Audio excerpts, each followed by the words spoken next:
Yo, what is going on, everybody? Hope you guys are having a beautiful Monday. Politics, as always, it's one of the more exhausting live streams that I do, but this is going to be a longer form content than the video that I put out earlier. So if you don't have 2 or 3 hours, make sure you check out that video. It's not even 20 minutes and it's actually really good. So be sure that you both like the live stream if you're enjoying the content. Or if you will be enjoying the content, just hit that like button, subscribe, follow, do all that good stuff. Helps me, helps the algorithm, helps the channel push the content. Because I don't just talk about this stuff; I talk about a number of things, and it really helps to push all of this stuff out to other people because other people need to know what else is going on. And so, yeah. So, anyways, real quick disclaimer before we get into the live stream. This is an 18 plus stream, 18 plus channel. If you are here under the age of 18, ensure that you have your parent and or guardian's permission to be here, please. Thank you. This is about protecting children. So, all right. With that being said, we are talking about, yes, Andrew Wilson. I've talked about Andrew Wilson before. Uh, I want to say like even a few months ago, like 5 to 7 months ago, I was talking. Yeah, I was talking. I was talking about Andrew. So, anyways, let me tell you what happened. Right. So there was this red pill content creator that I followed for quite a long time. He goes by the name of um, Legion of Men over on YouTube, right? And it's run by Bo Refik. Used to follow him a lot. I stopped following him because I realized that he's not exactly who he says he is. Okay. And I say that because for a very long time, him and Andrew Wilson was talking about not getting involved with single mothers, to my understanding, at all. Come to find out, right, during I believe either one of his videos or one of his live streams, Bo, by mind you, Legion of Men. Um, Either one of his live streams or one of his anyways, during one of his whatever he was doing, he saw that Andrew Wilson was getting called out by a feminist that he was debating, right? So what this feminist had said was that, well, you call yourself a traditional man, right? And you're supposedly the head of household, but you married a single mother with three different baby daddies. And I mean, just his reaction alone was, it's like a toddler, right, is on a playground and they're bullying other people, and then an adult steps in and takes away their favorite fire truck, and now they're pounding the sand and they're crying their little their little eyeballs out. You know, it was just hilarious to see this guy just completely crash out. But anyways, um, that happened sometime last year. And after that, I don't think it was too much longer after that that I was talking about it. I did a video. Here, let me see if I can go to, I want to go to my page here and I want to show you because I got the receipts. I got the receipts, guys. So let's see. Here's one that I did 13 days ago. It was 12 days when I posted it. But I did this like almost a couple weeks ago that I was also talking about Andrew before any of this stuff came out, right? Now let's see. Let's go to that was 3 months ago. We need to go back what 5, 7 months ago. Let's see. Here we go. Right here. So 7 months ago, here I am talking about the red pill space and how much it's been hijacked because it absolutely has. It's not teaching men any longer about uh their nature within themselves and how women are. No, it's specifically pushing brain rot content to pretty much get anyone that's jaded by women to consume this toxic content. It serves it doesn't serve men at all, and it certainly doesn't serve women either, right? So seeing that months and months ago, which I mean, even before then, or these videos, like I was still stepping back from the red pill space, still stepping back from the manosphere space. I really hate using these terms because they're just I mean, they're diabolical. I hate them. They're diabolically cringe. Okay, I hate, but it's what we all understand, right? I've been taking a step back because I've realized, like I was just saying a couple seconds ago, that the red pill space no longer serves. I mean, it's just like TikTok. It's just like how deranged, broken women go on a TikTok, ranting about their boyfriends, their husbands, or just hating men outright. Right? Let me shorten it here. It's just like how people go to TikTok for misandry, right? And how that's everywhere. So it's happening the same thing, just on the other side, and it's not really doing anything for anybody. And my position for the longest time, well, I mean, since I would say even um the start of the channel, my position has been that look, we have to come together. We have to stop this dumbass man versus woman war. Come together to understand each other, right? Stop pointing out all of this, the differences that make us who we are as somehow toxic, right? Now, of course, there are characteristics on both sides that have been toxified through different sources of media, as I said in the video that I did today, right? Through foreign interests, special interests, right? Corporations who benefit from the toxic culture, right? Toxic nature with all of us, right? But we have to stop this war between each other, right? And we have to understand ourselves with one, who we are, right, as men and women, but how we behave with each other and how healthy that should be, right? And stop consuming this brain rot because we're jaded from each other. Okay? I've been saying this for a long time now. And unfortunately, the channel being as small as it is, I don't have the reach that, let's just say 100K subscriber channels or 500K subscriber channels, right? And I really wish I had the reach that they did, because a lot of the things that I do say, um, I know is I know is true. I know it's absolutely. I've been thinking about these things for a very long time, right? And I've come to understand a great deal of things that I wish I could share with all of you, right? And that's where I'm going to really rely on you guys to help, push the content, right? So if you guys are enjoying the content, please make sure you're sharing, liking, subscribing, following, joining the family, okay? Because the very reason this channel exists, okay? The very reason this channel exists is for all of us to come together, regardless of who we are, right? As long as we're good people, to come together as a family and figure life out together. That's the whole point of this channel, okay? So, regardless of what we're doing, because if I can help you out with gaming content, or if I can help you out with politics, or maybe dioramas, or whatever, right? Military stuff, veteran stuff, I'm going to do it. And hopefully there's something that I provide here for you guys that you legitimately need, okay?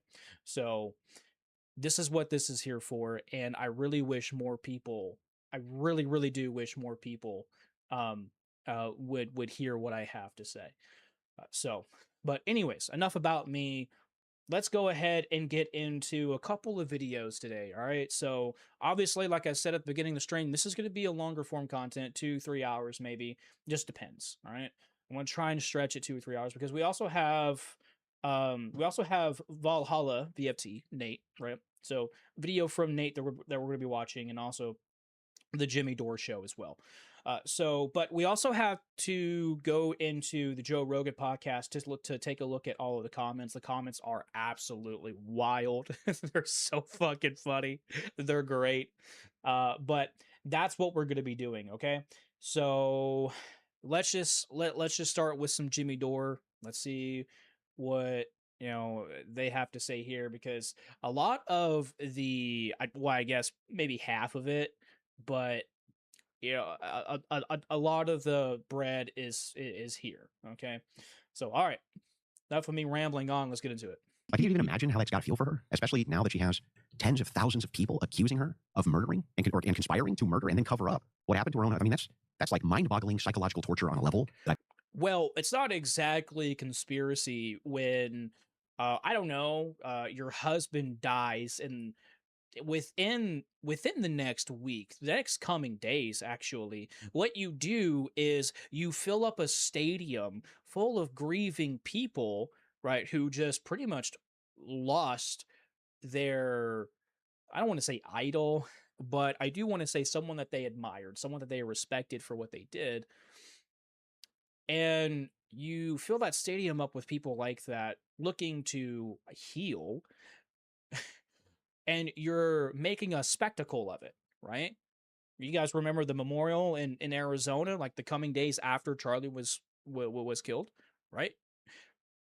As soon as I saw that, as soon as I saw the fireworks, as soon as I saw the crocodile tears, as soon as I saw them selling the T-shirts, right, and even bringing Trump out there, I mean, not that that's necessarily an indicator that something weird is going on, but it's the whole thing about it, right?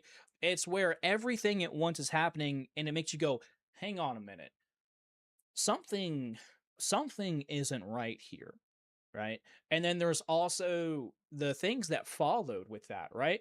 With the encasement of the microphone that he was holding that day, and a number of other things too. The books. It's just, yeah, I mean, you see more and more of this, right? And you're just like, dude, okay, so this is absolutely a grift. It absolutely is a grift. And just seeing how Erica was acting, I mean, even when she spoke, right? You guys remember? Do you guys remember the speech that she gave live, right? Just by herself, right after Charlie died, right? And she was in that white suit, right? Even because I did a video over that. I did a music video over that, right? And um just seeing how that was, looking back now, there's a lot of things that just doesn't really sit right with me at all, right? And I'm thinking here directly, I'm just gonna delete that video entirely.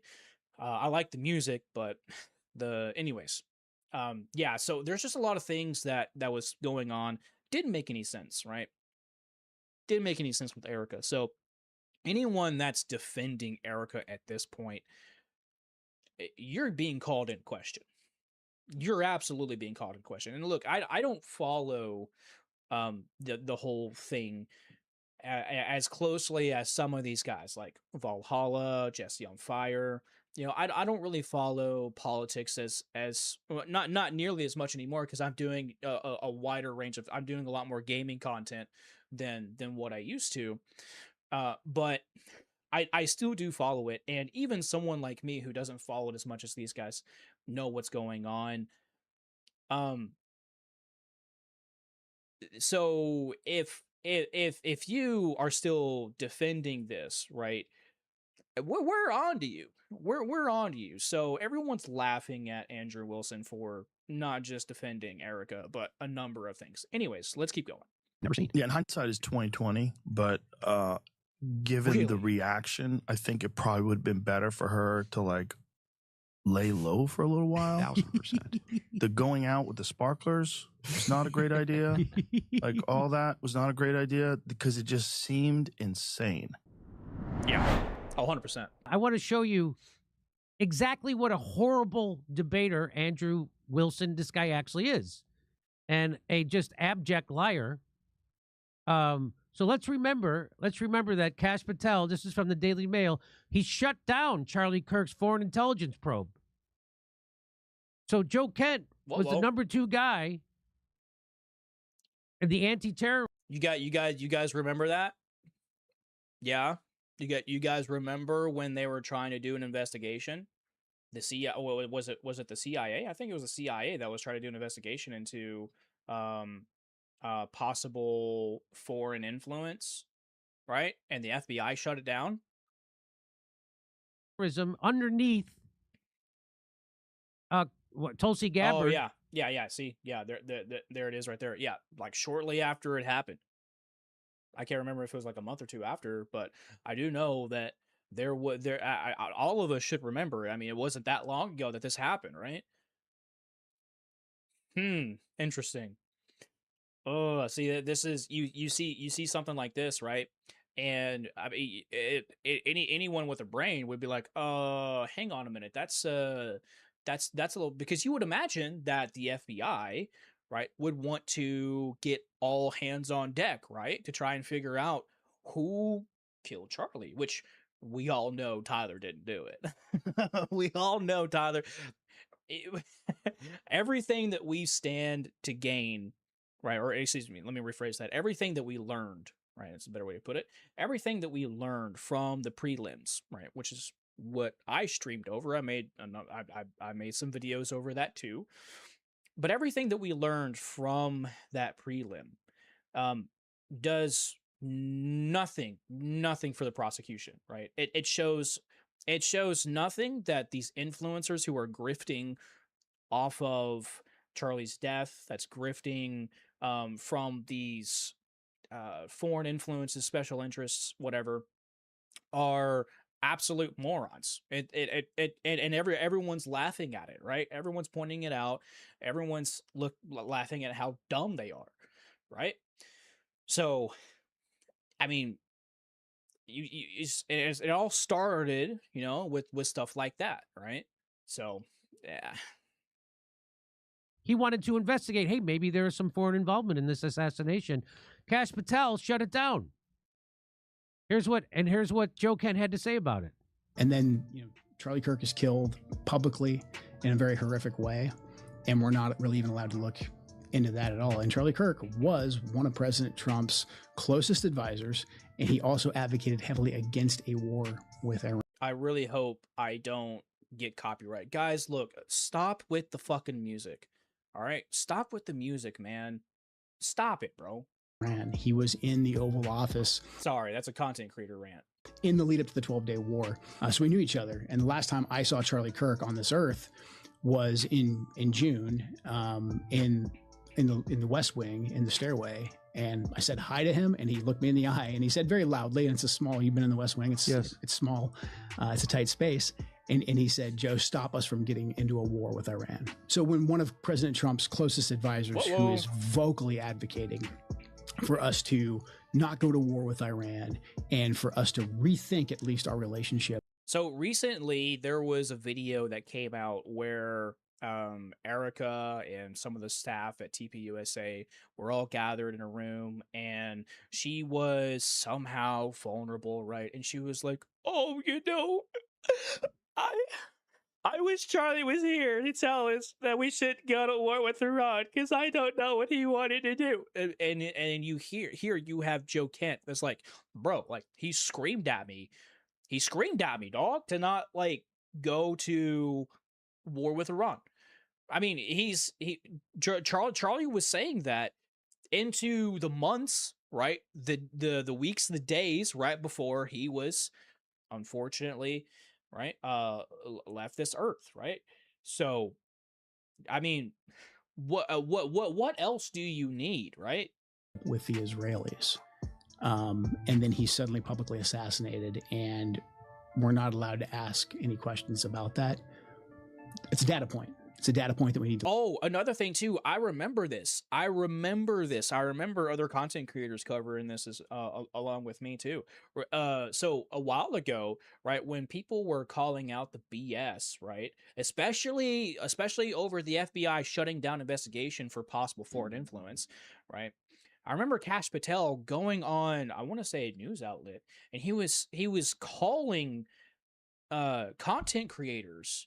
Well, I have to be careful here because I can't remember Look exactly. into. I can't remember exactly what.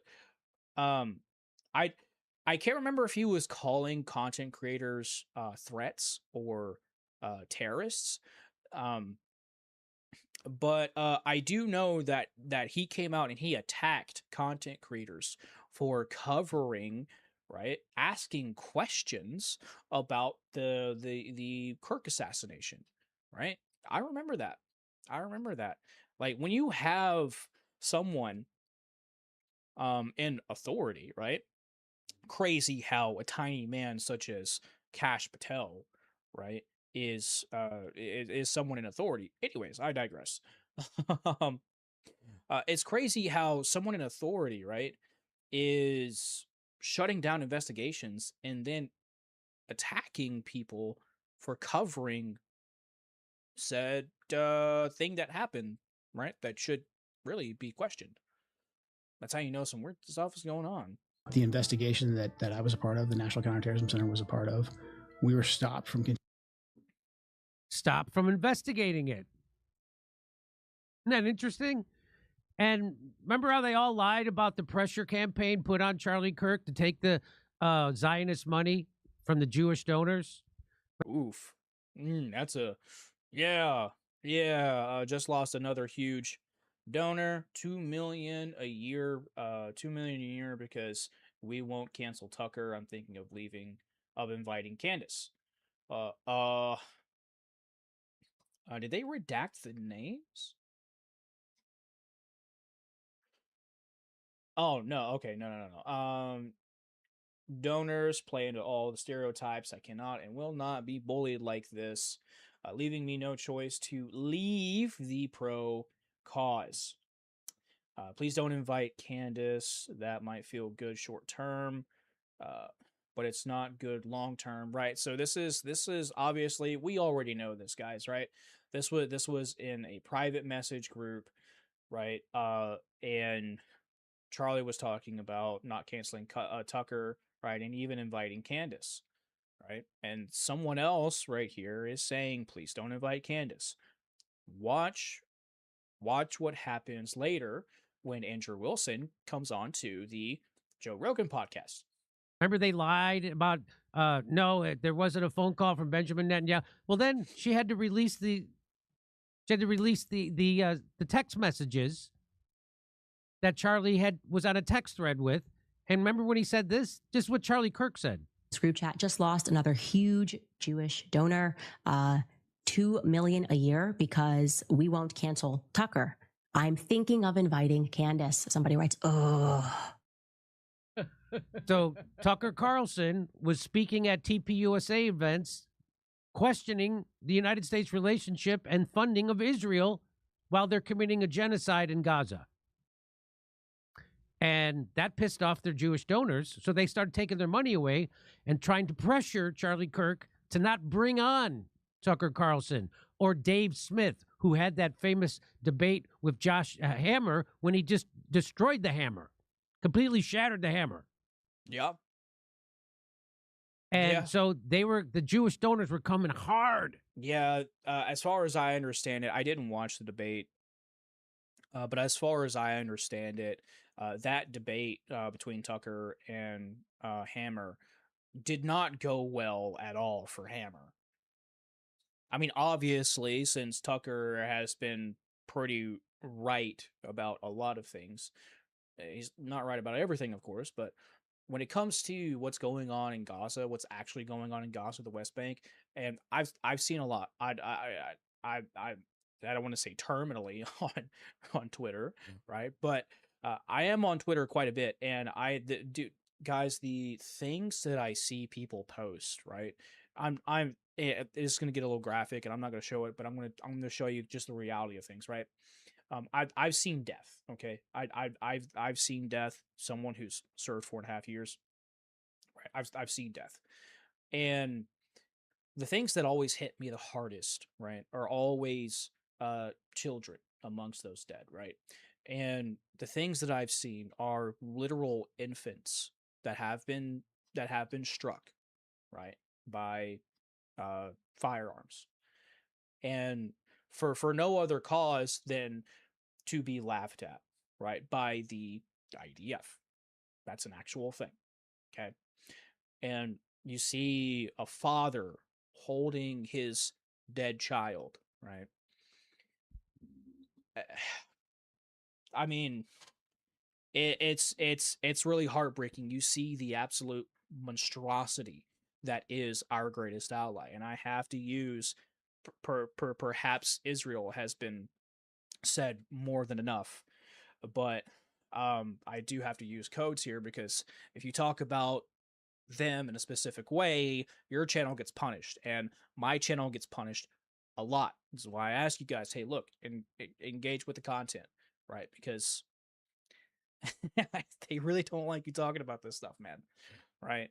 And it's hard enough for bigger channels to get away with what they do, right? I mean, JD Delay was facing termination, I believe, at a point in time here recently, right, for bullying, right, when he was talking about, you know, Jeffrey.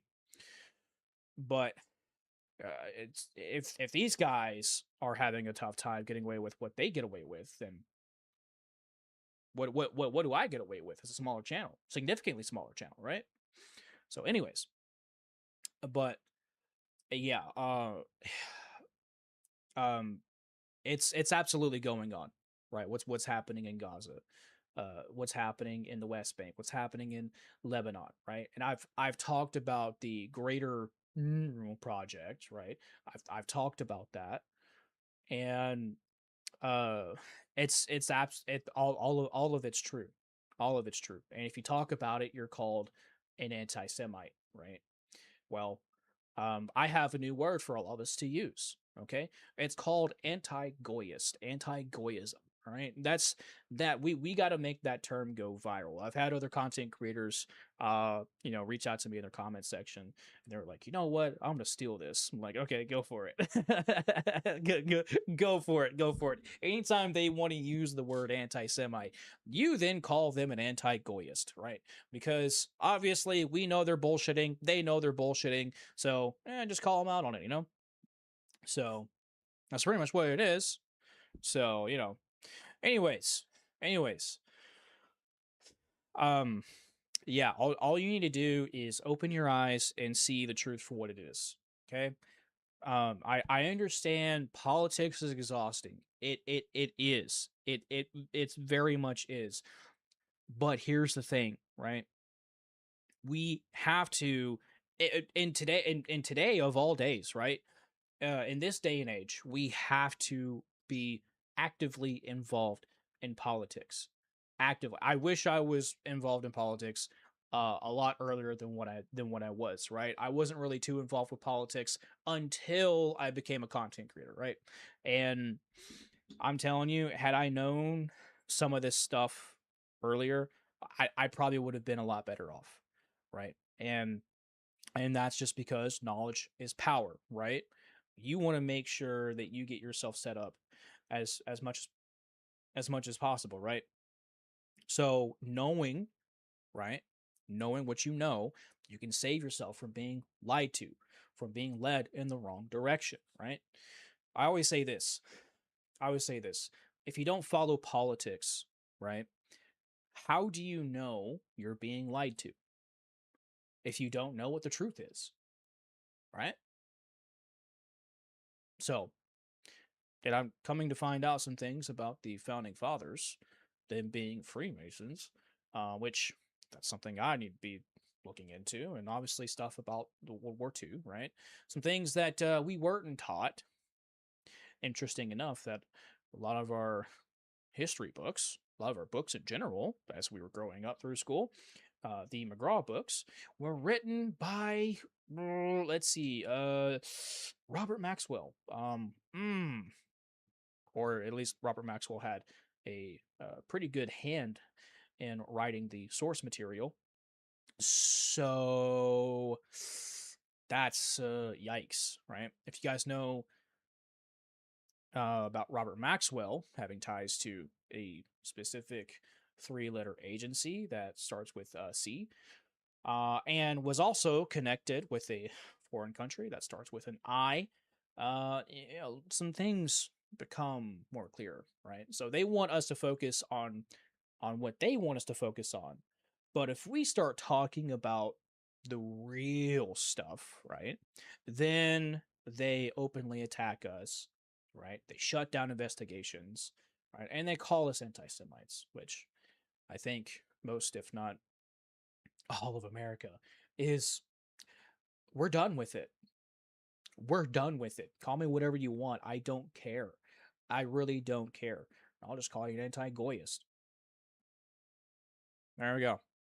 At Charlie Kirk, taking away their money, and then they tried to offer him even more money.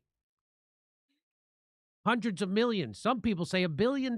Turned it down. Which leads a lot of people to conclude that they had him killed. Because that's their MO, right? Could be. So there's more to this. Let's watch. So this is the text thread he's on. And the reason I'm showing you this is because I'm going to show you in a second that Andrew Wilson completely lies about this. Watch this. Charlie writes, Jewish donors play into all of the stereotypes. I cannot and will not be bullied like this, leaving me no choice but to leave the pro-Israel cause. So that's a direct quote. So you all see it. And then someone else says this. Leaving me no choice but to leave. Group chat. So then someone else says this. Watch this.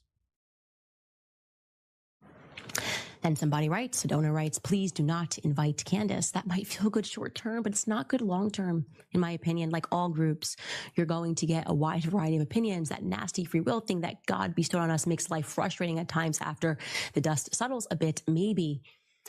So again, this is 48 hours before Charlie Kirk was assassinated. He was very clear and he was very explicit. Wait, so when it comes to Christianity, isn't free will a beautiful thing, right? Isn't free will what God gave to his creation, right? Okay, so how does that make any sense, right? Assuming that this person is a Christian, right? And trust me, I've spent a lot of time in the Christian Bible, the Jewish Bible, which is inside the Christian Bible, right?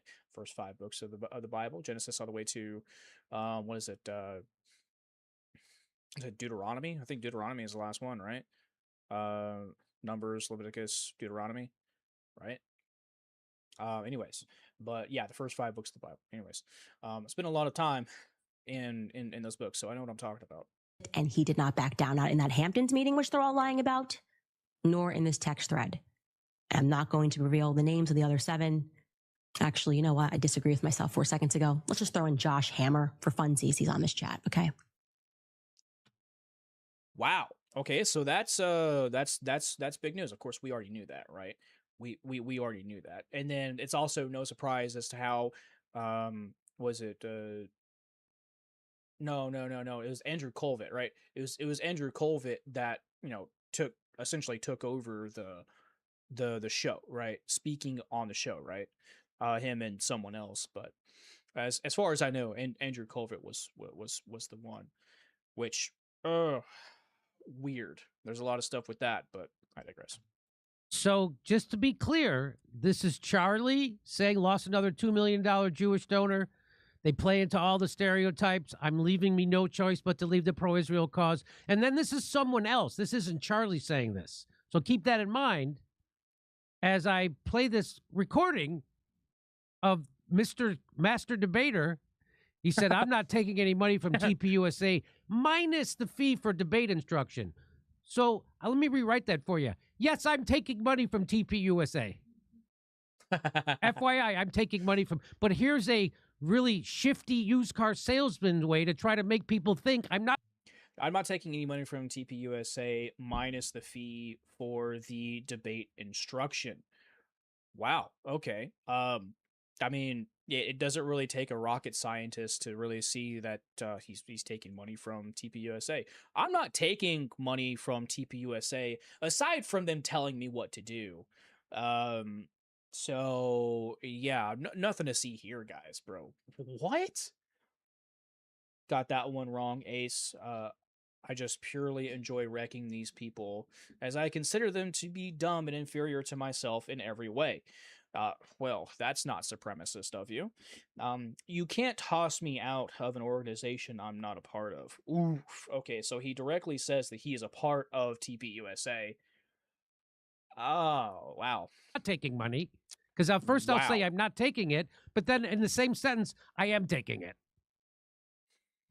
I just purely enjoy wrecking these people as I consider them to be dumb and inferior to myself in every way. You can't toss me out of an organization I'm not part of. So let's watch. So listen to this. He went on a Spaces. So that's him. And they ask him about these text messages. They read the text message to him. He says, "You're lying. That's not what the text message says." And then Andrew actually reads it again. He reads it verbatim, exactly what that guy said, and he says it's somehow different. Well, let's listen. This is what. Listen, this. Try to sit through this. Okay, just try, because it's annoying as hell. I'm gonna try because he's lying 100%. Because that's his master debating technique. Let's watch. You didn't leave the pro-Israel cause. You're just lying. That was actually So he just quoted it. So the guy just quoted, leaving me no choice but to leave the pro-Israel cause. And Andrew, Mr. Debater, Wilson says, "You're lying." Did you hear that? Listen. You didn't leave the pro-Israel cause. You're just lying. That was actually quote unquote what he said. He said, leaving me no choice. He said, that's quote unquote. Not, so he's just lying. He's just making stuff up. This is his debate technique. Just make stuff up and lie, even though it's clear as day. Well, I mean, that's what a narcissist does. And I know that word is drastically overused. I know, but and it kind of diminishes, who the narcissists actually are, right? But Andrew, obviously, showing very, very blatant signs of narcissism, right? Because one thing that narcissists love to do, they love to question your sanity. And if they can get you to question yourself, they have control over you, right? That's a really big tactic that narcissists, I mean, typically one of the first things, if not the first thing that they always do, they always not deny, shift, make you confused, and then they redirect you into believing or seeing a view of some sort on whatever issue there may be, to what they want you to see, right? It's how it always happens. And yeah, Andrew's one big ass red flag for that. He's been that way for a while now, which is why I was talking about him a while ago, right? And here it is. Here it is. I told you guys. I told you guys a long time ago who this guy was. I told you guys. I told you guys who this guy was a long time ago. And whatever. That's exactly what Charlie said. Let's listen to more of it. You didn't leave the pro-Israel cause. You're just lying. That was actually quote unquote what he said. He said, leaving me no choice. He said, leaving me no choice but to leave the pro-Israel cause, unquote. Read the whole thing. You lying. Read the whole thing. What? We just read you the whole thing, and now he's pretending like they're leaving something out. Okay, so I got you. So I cannot and will not be bullied like this. Ah, I see. By certain donors who want Jewish donors fit all the stereotypes. I cannot and will not be bullied like this, leaving me no choice but to leave the pro-Israel cause. That's not what he said either. You're lying again. So I'm going to pull up. That's exactly what he said. That's a verbatim. And that's not. And first of all, he goes, "Aha!" Like, what? Aha! You're correct. What is the aha? And then I like how because the message stops all the way, or well, hang on. let's see if we can backtrack to. All right, so we were at 8:20. Okay, all right. So, if I remember correctly, this is where the other speaker stops, right?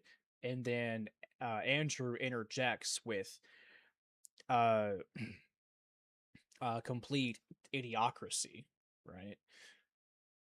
And then dude backtracks. He backtracks, right? And then he just goes, "Aha! That's what you didn't say before," but he read it already.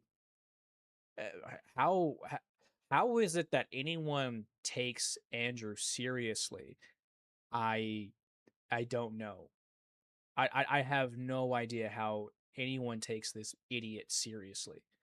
I mean, I really wish I could debate Andrew because I would destroy this fucking idiot.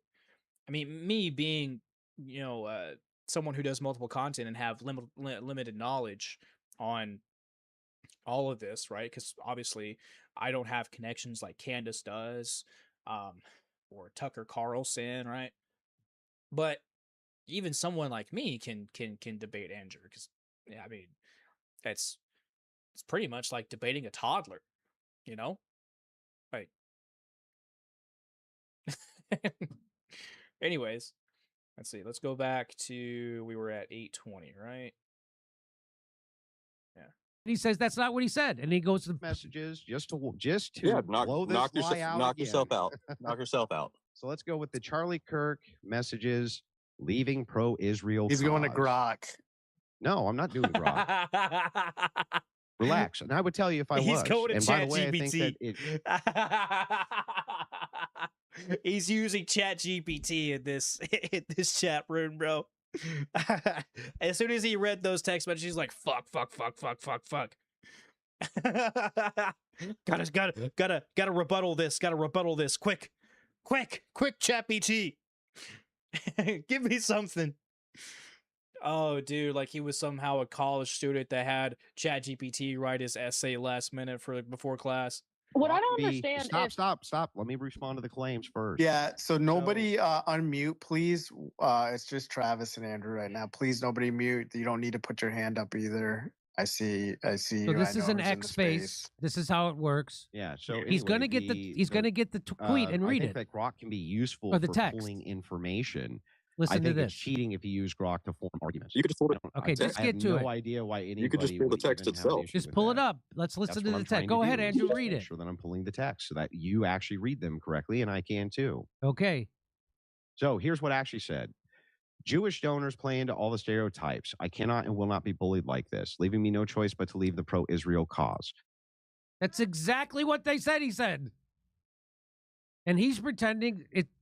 If I say you're lying and then I read the exact verbatim what they just said, but watch this. He goes on and pretends that Charlie said the next part. Please don't invite Candace. That might feel good short term. So this was over donors. They're playing chicken with donors. Please, please don't invite Candace with somebody else's words. That might feel I wanted to good. focus in on the leaving me no choice but to leave the pro-Israel cause. Context here. You please don't invite Candace. That might feel good short term, but yeah, that's not what Charlie said. That was someone else saying that on that text thread, and now Andrew is pretending that Charlie said it. Mr. Master Debater. So do you see how it's like banging your head against the concrete wall? This guy who's a master debater, he's teaching other people how to debate.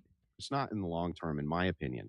Like all groups, you're going to get a wide variety of opinions. It's like debating a leftist wokey, dude. It's like you're literally talking to air. I mean, you're not getting anything through, right? I mean, very obviously because, well, he's taking instruction money per his words, right? So, opinions.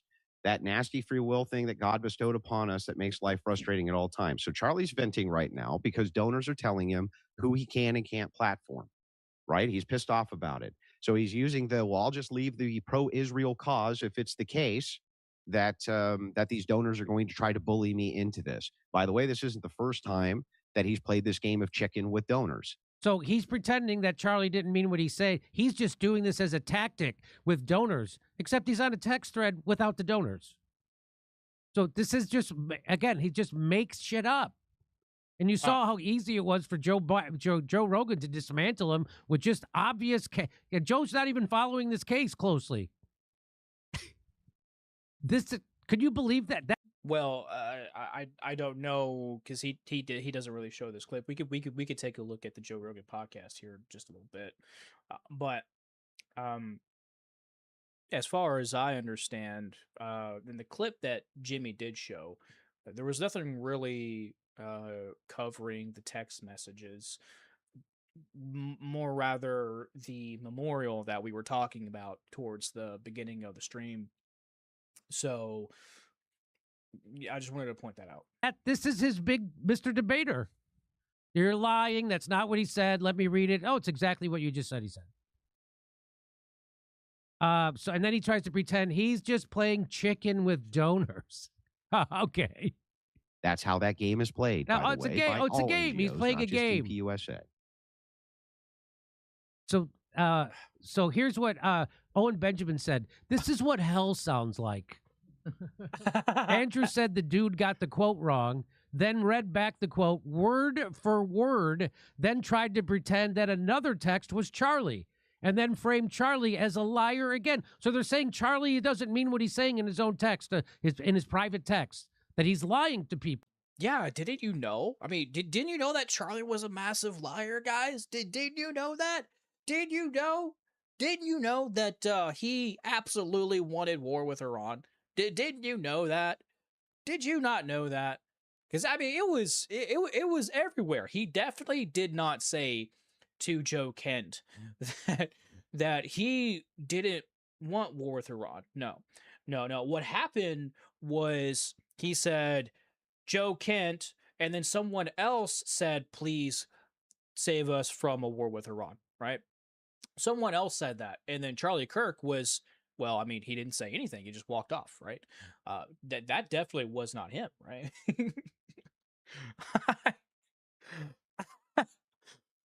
Bro, this Andrew is such a massive moron. I don't understand how this guy. Why is it that people like that get a massive, or maybe not a massive, but why is it that people get that kind of platform, or the platform that they do, but people like me, right?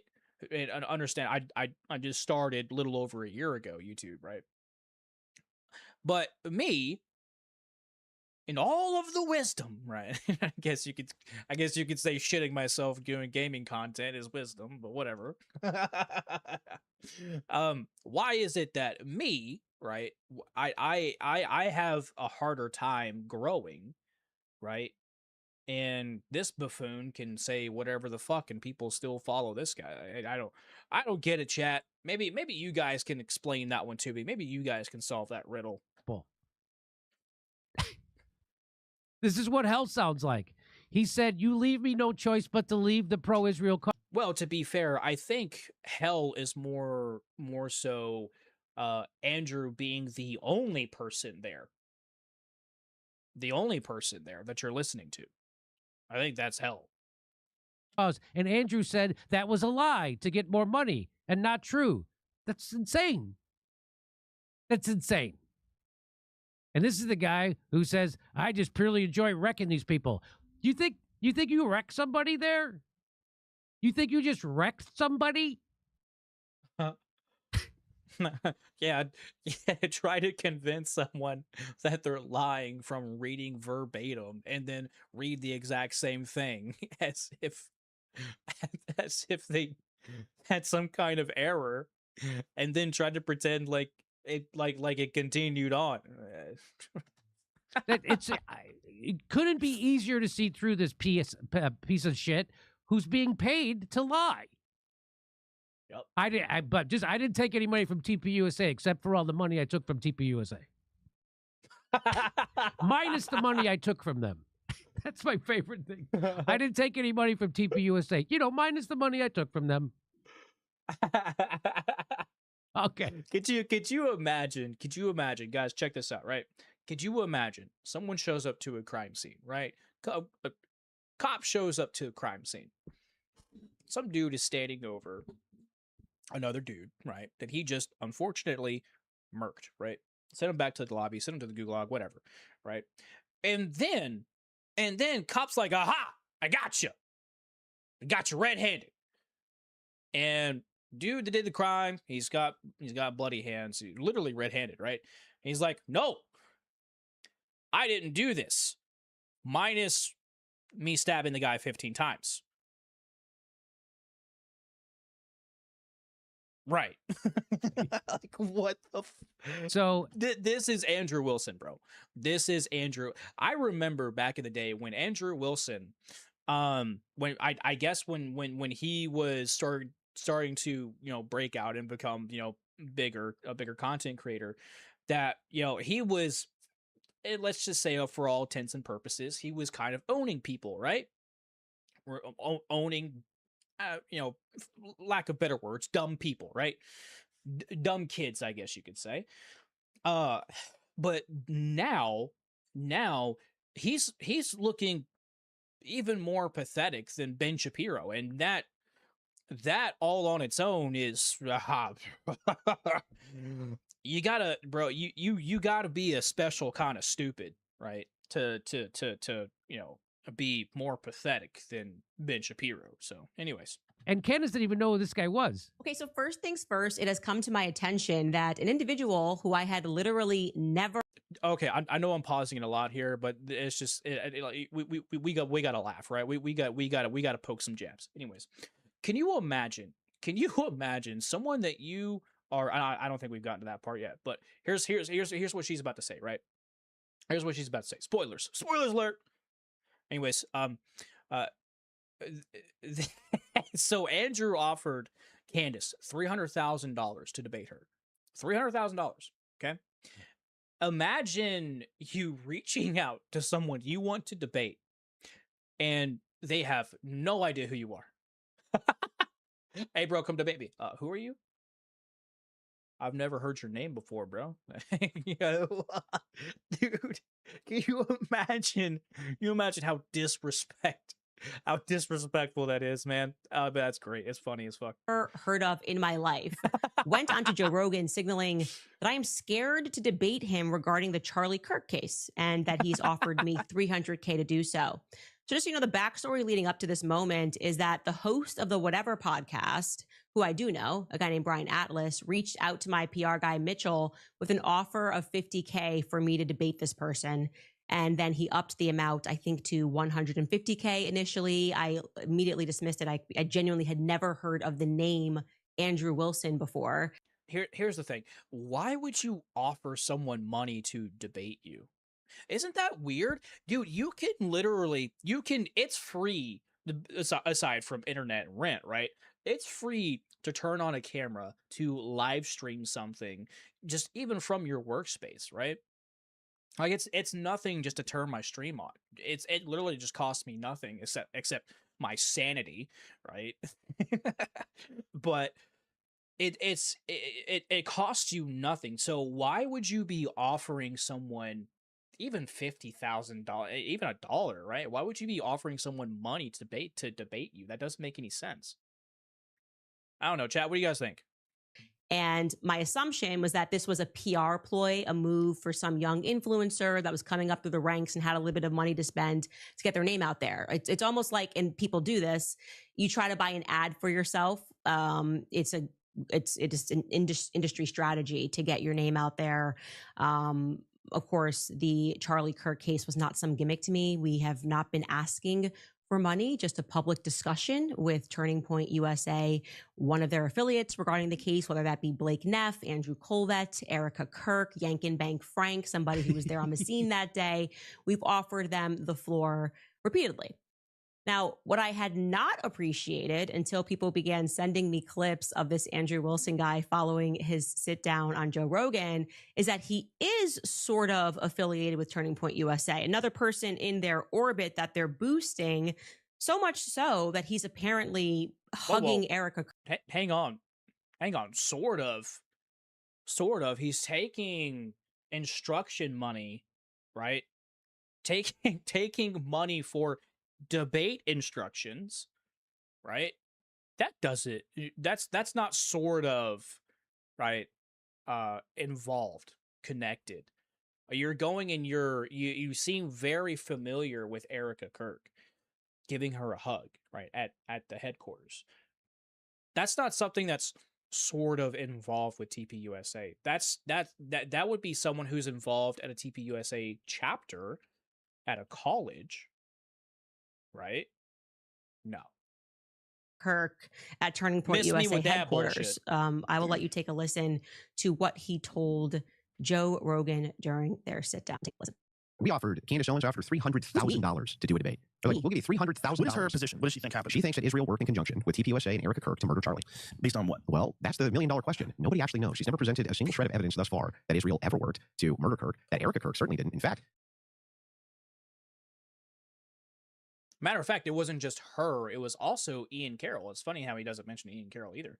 But Ian Carroll has also done some pretty amazing work, which shout out to Ian Carroll as well, in exposing that there indeed, at the very least, was some kind of forward involvement, right?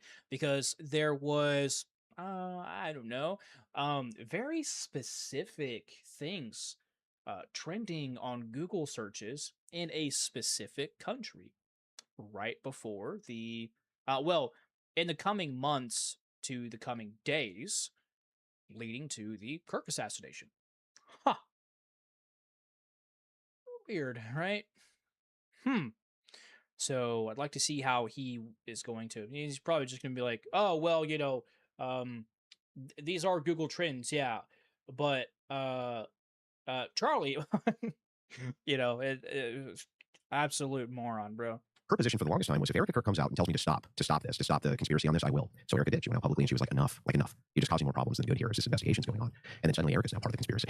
By the next day, she's trying to cover it up. She's part of the conspiracy too. When I went to the TPUSA HQ and I talked to Erica briefly while I was there, the first thing I did was what I think every normal, moral human being would ever do. I gave her a hug. And I told her how god-awful sorry I was that happened to her. Like, can you even imagine how that's got to feel for her? Especially now that she has tens of thousands of people accusing her of murdering and conspiring to murder and then cover up what happened to her own. I mean, that's like mind-boggling psychological torture on a level that I've never seen. Yeah, and hindsight is 2020. Yeah, what's the first thing that you do when you see Erica Kirk? Oh, I simp.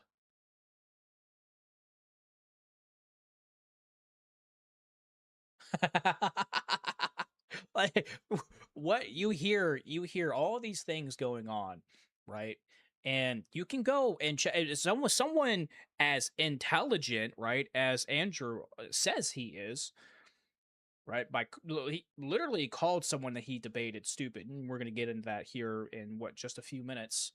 Yeah, just a few minutes, but someone as intelligent as Andrew Wilson, right?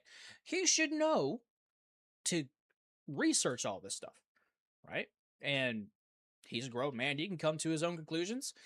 You would imagine that he, at the very least, would have been, can I trust her? Can I not? Right? At least on the fence, right? Neutral until you meet the person, right? And then therefore you make your decision based off of personal experience and any evidence that you find along with it. But no, he just immediately simps. Okay. But given the reaction, I think it probably would have been better for her to like lay low for a little while. 1000%. The going out with the sparklers was not a great idea. Like, all that was not a great idea because it just seemed insane. Yeah. Thank you, Joe Rogan, for saying that. People were going, yeah, okay. And a grift. Now I'm interested because first off, I wasn't expecting Andrew Wilson to look like that.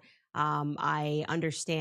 How much money did TPUSA make at that memorial in Arizona? I want to say it was several thousands of dollars that they made. I don't want to say hundreds of thousands of dollars because I think that might be a little bit too much. I think that's an exaggeration a little bit, but I do want to say it was tens of thousands of dollars at the very least.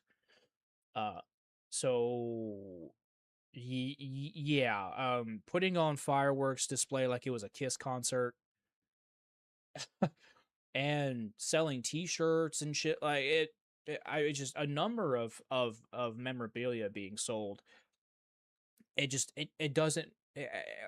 It's very obvious that it was a grift. It was very obvious. And I guess perhaps could probably guess how you magically fell into money to be running around offering 300K for a conversation. And I also now understand, having looked into it, why Blake Neff and Andrew Colvat seem to be boosting you on X. Now, for everyone who was like me and legitimately did not know who this That's something that I wanted to mention too. Something that I didn't get to the video was what was really weird to me and stood out was that he was being boosted. He was being boosted by Andrew Colvet and whoever the fuck else was there.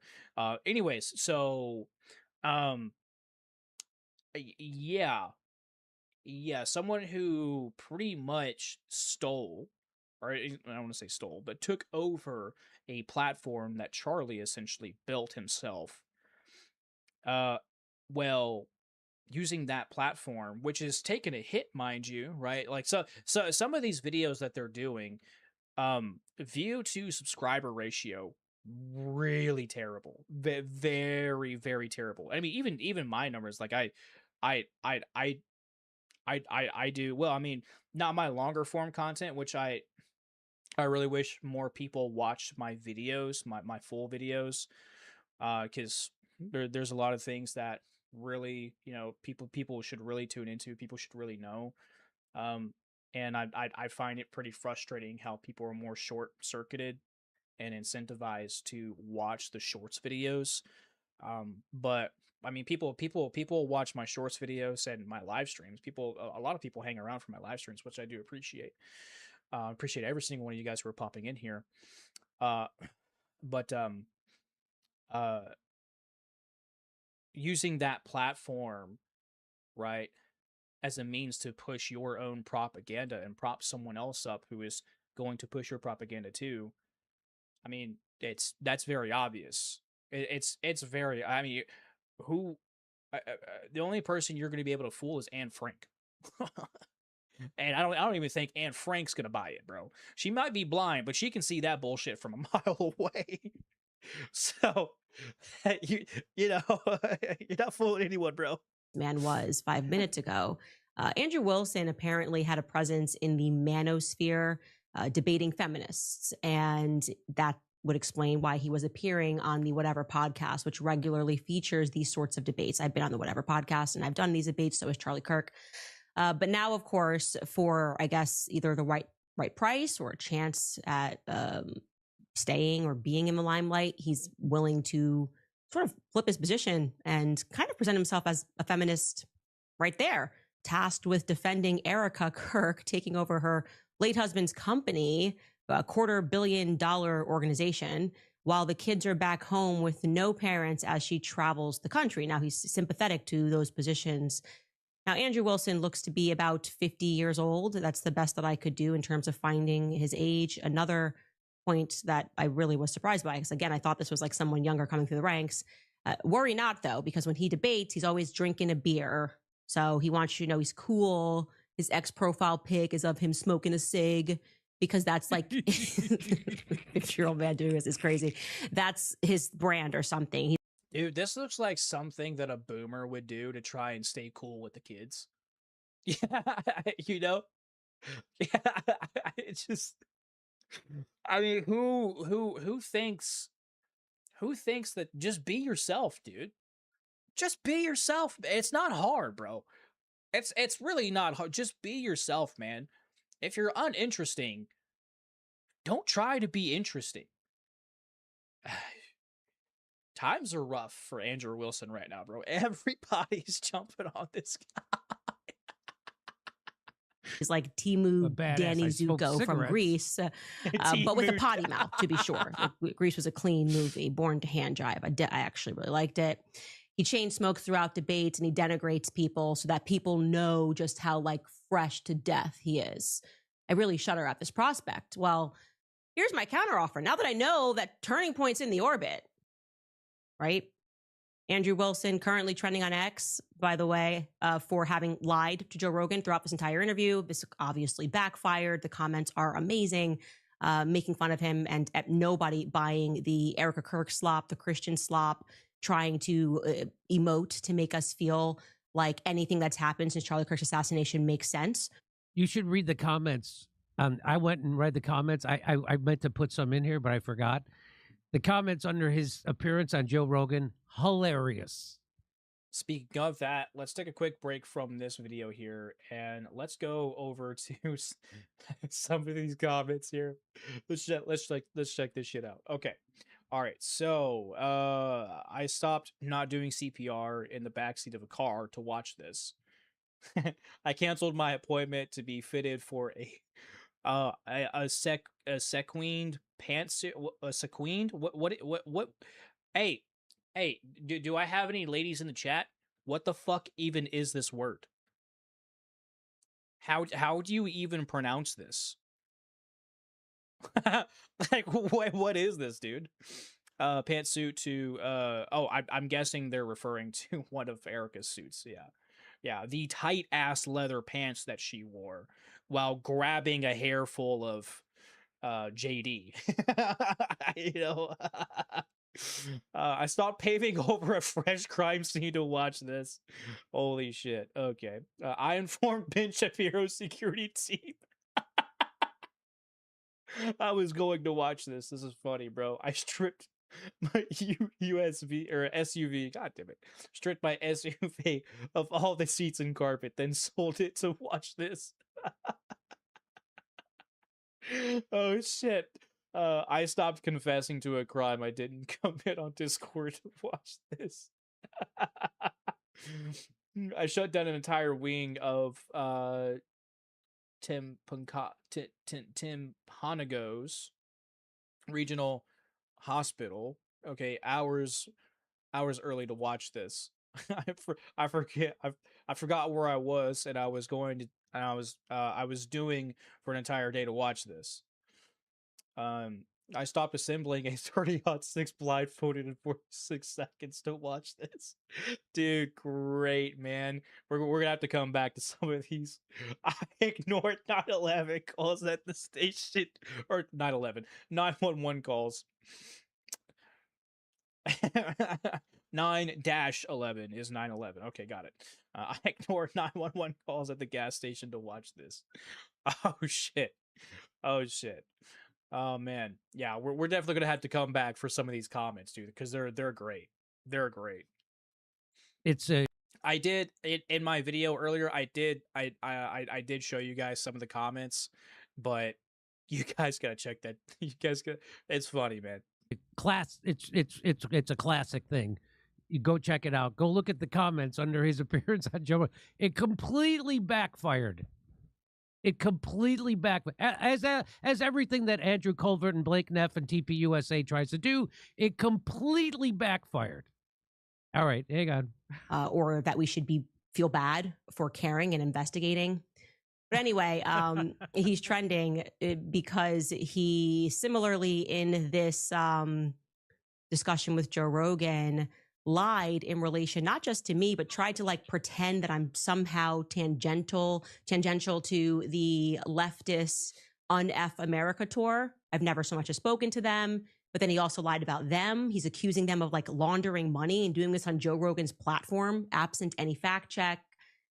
He just lies. I guess that's where they're at right now. Turning Point just needs people that are willing to lie. Nonetheless, I said I have a counter offer. He says 300K. Let's make it 500K. Right? I just have the hunch, this feeling, gut instinct that you're maybe being backed by Turning Point USA or their affiliates in this debate request. It's just, you don't strike me as someone that has 300K lying around for conversation. I mean, not with that smoking habit in today's economy, right? And given the fact that Turning Point USA has raised $40 million in one night off of Charlie's blood, literally encasing his bloody microphone at a fundraiser event so that his grieving widow could be captured by the camera standing next to it, I think 500K feels more appropriate. They want to invest in you. You're their guy.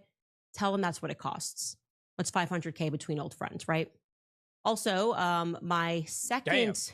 Hey, look, say what you want about Candace, man. Sometimes she drops the mic, bro. Sometimes she does drop the mic. Is she right about everything? Obviously, no. No, absolutely not. But the things that she is right on, right? And I've I've seen a number of things about Candace as well, doing kind of the same things that Andrew is doing here.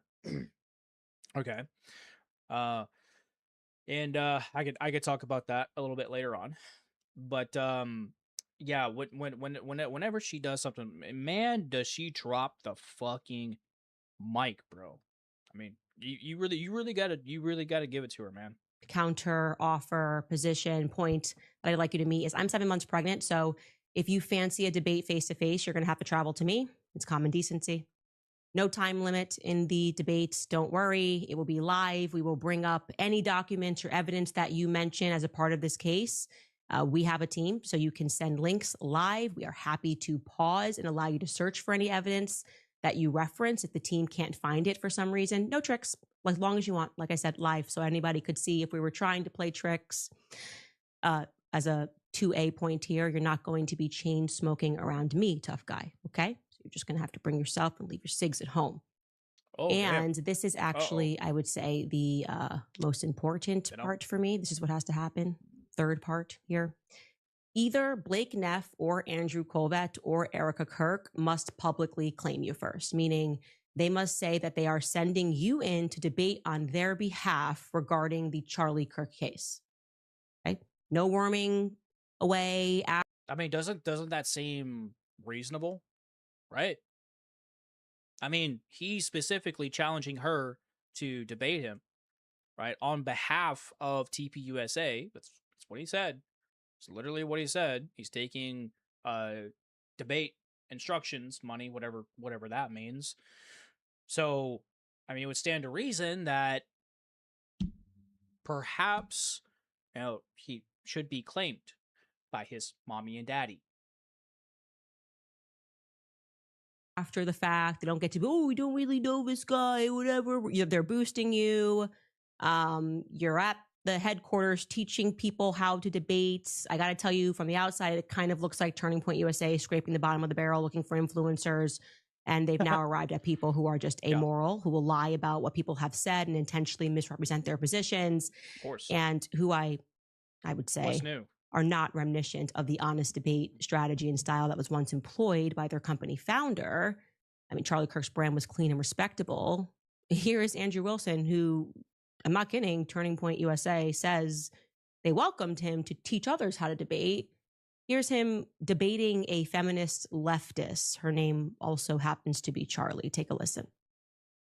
Ooh, so buckle up, guys, because this is definitely one of, if not the biggest highlight of this entire video. All right. The way this goes, I remember watching this months and months and months ago, right? And this is exactly what I was talking about. This debate right here is exactly what I was talking about. I want to say, even with my hijacked video that I did, where I was talking about the red pill being hijacked, I want to say I mentioned this specific video here, but it's rough. Well, I'll try to rephrase this. I'm going to reframe, and I'm just going to be totally honest with you.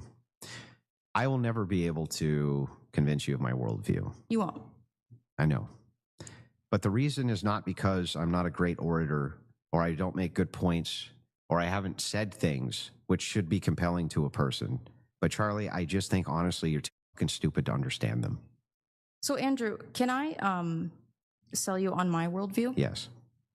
Your wife has 3 baby daddies and has been married twice before. And you you lick sniz under your religion. You lick sniz. What does that? You're a don't talk about my wife. You stupid. Shut your mouth. Shut your stupid mouth. Your wife with the 3 baby. What did I just say? Wife with the 3 sorry, baby doll. I'm sorry. Is she morally inconsequential in comparison to your ditch licking? Do the men that you try to Do the women that you try show to? your hatred against? Do the women they, that you try convince them to? that they shouldn't? You know, like, Charlie, did I pursue bring women? Do they know Charlie? that Did your I bring wife your is 5 family? years older? Did I bring any of your You called family me into? stupid. Did I You say called anything me about your stupid. family being stupid, Charlie? could. It's You could because go I'm for it. better than you, Charlie. No, it's because you're embarrassed and you know that the traditional values that you try to sell people Okay. on are bullshit because Let's you go are not through a it. traditional man. Chuck, let's go through it. Anyway, I know I played that in another segment. I just wanted to replay it again because it's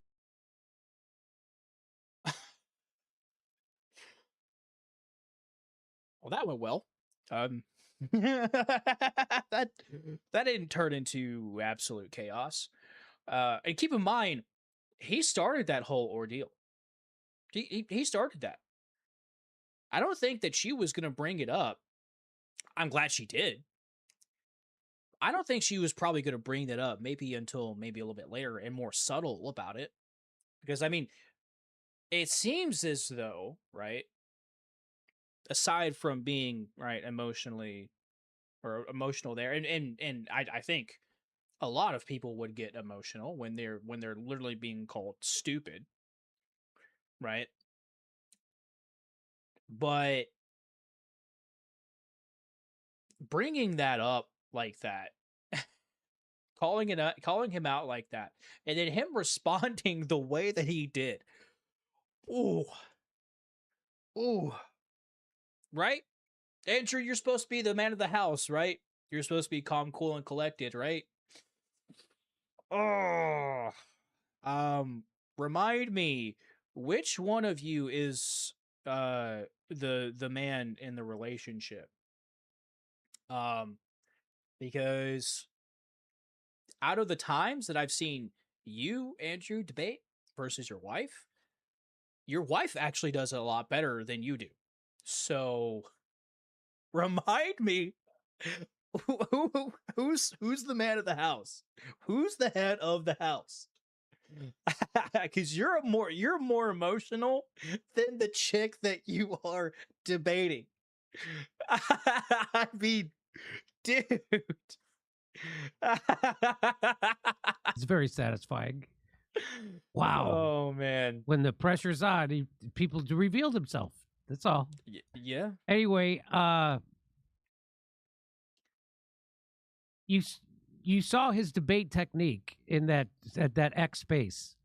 He just exactly what Candace says. He just lies, makes stuff up. He pretends that they're not quoting him, and then he tries to pretend Charlie's saying something he isn't saying.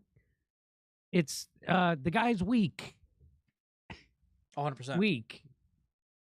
This master debater. Anyway, fantastic.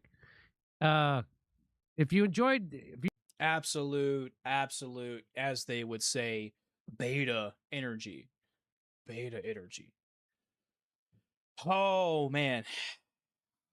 What a time to be living in. What a time to be living in to watch Andrew Wilson literally crash out on exposing him for having been married a single mother who has 3 different baby daddies. Wow. I forgot that she had 3 different baby daddies. Maybe that's not true. We don't know. But actually no, we can say that that's true because of how he reacted. By him reacting like the way that he did, right? Tells us that what she's saying is right. So, yeah, it's fucking gold, bro. It's gold. All right. So, let's go to Valhalla's Nate on Valhalla's channel. Let's check this out because there might just be a little bit more to Andrew than meets the eye. Andrew, I know that you're going to see this, so I have an offer for you, buddy. I'm not a debater. I think that it's verbal masturbation, and I'd much rather do it with my hands. So if you'll come get in a ring with me and spar, even 1 round, I'll come debate you for an hour for every round that you could spar with me. But sure, yeah, we could all give that challenge. I'll give that challenge. Shit, Candace Owens could give that challenge. I'm pretty sure Candace Owens could also physically curb stomp Andrew as well.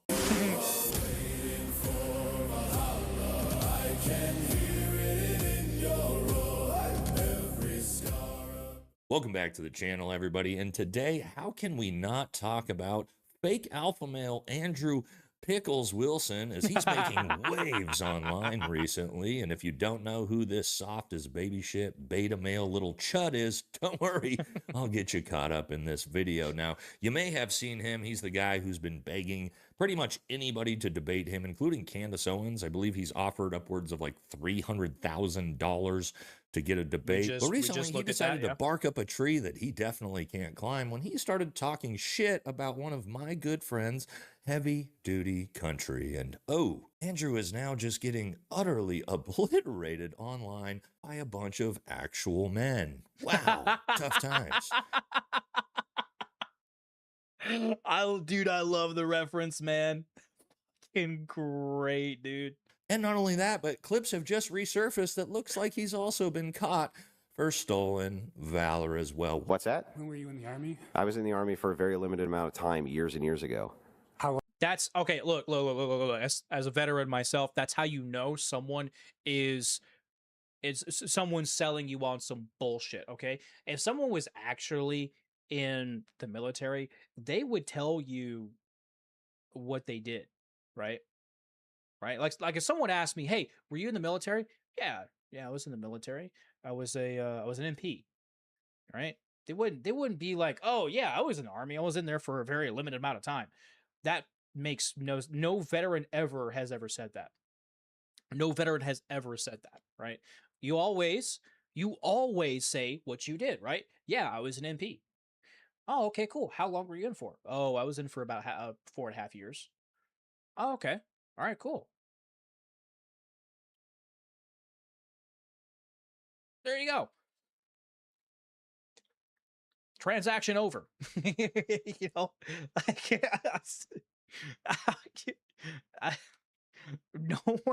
no one who's actually ever served ever says this. And guess what? He didn't serve, but don't hear from me. Listen to him saying it himself. How long was that very limited amount of time, if you don't mind me asking? It wasn't very long, about a year. Yeah, so did you serve, Andrew?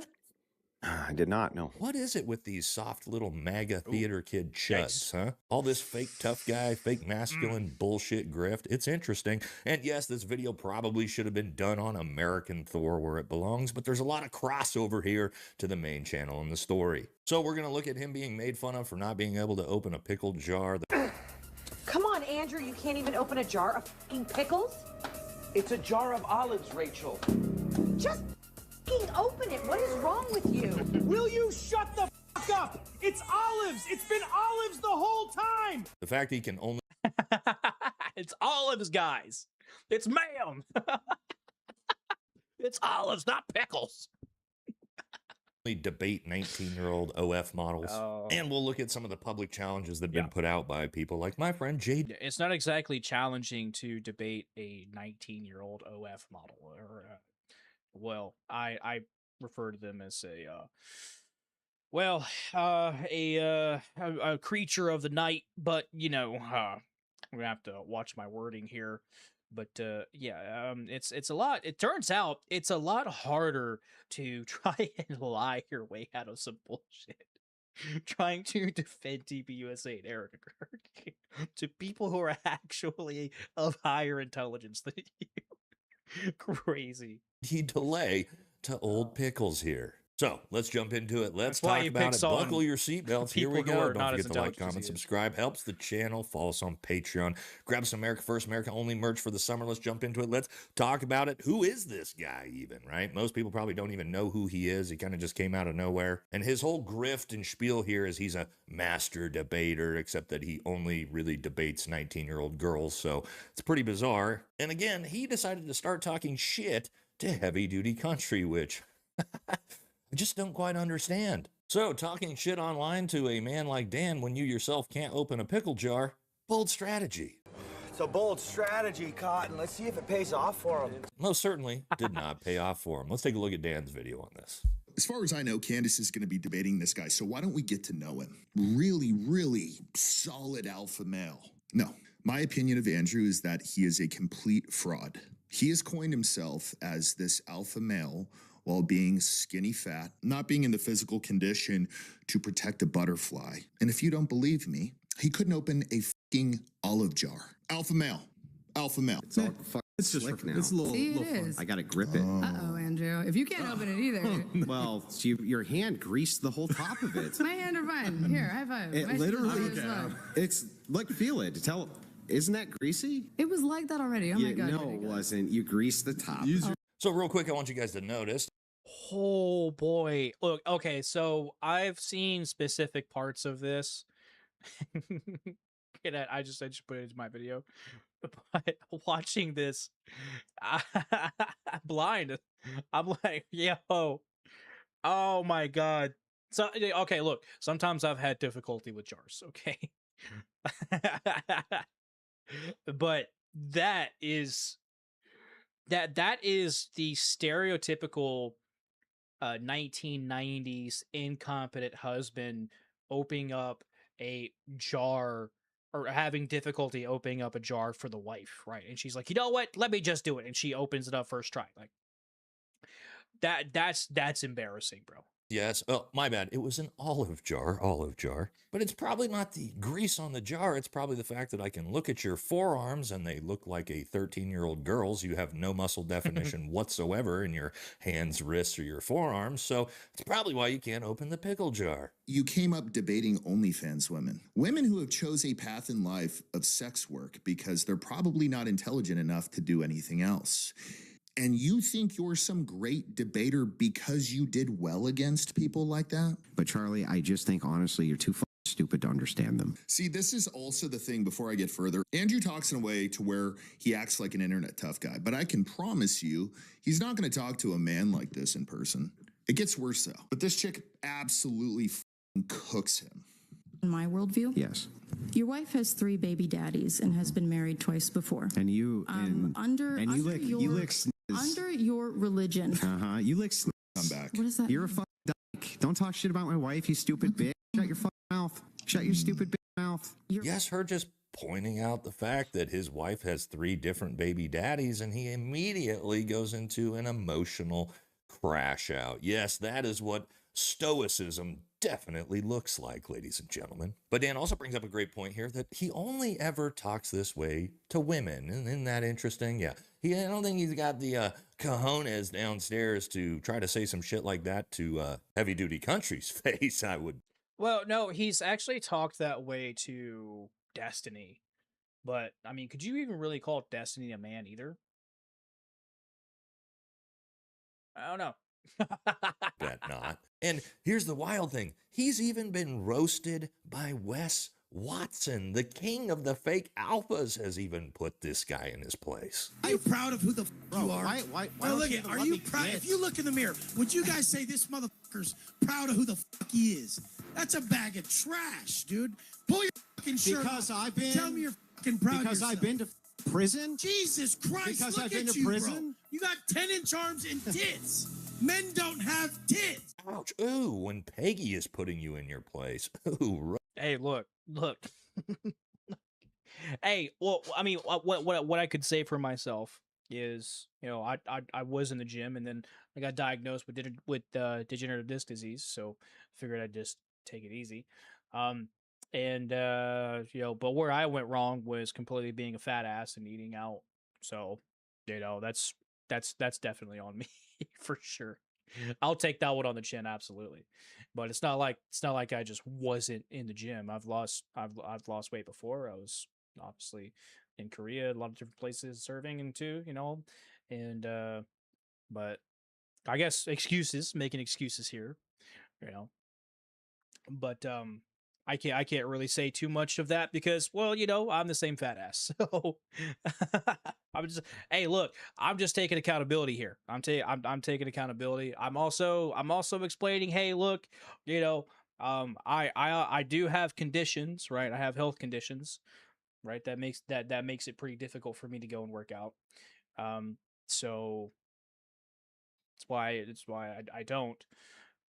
But dieting, I could absolutely diet, right? And I just choose not to, and that's partly because of coping, and I got to work on that.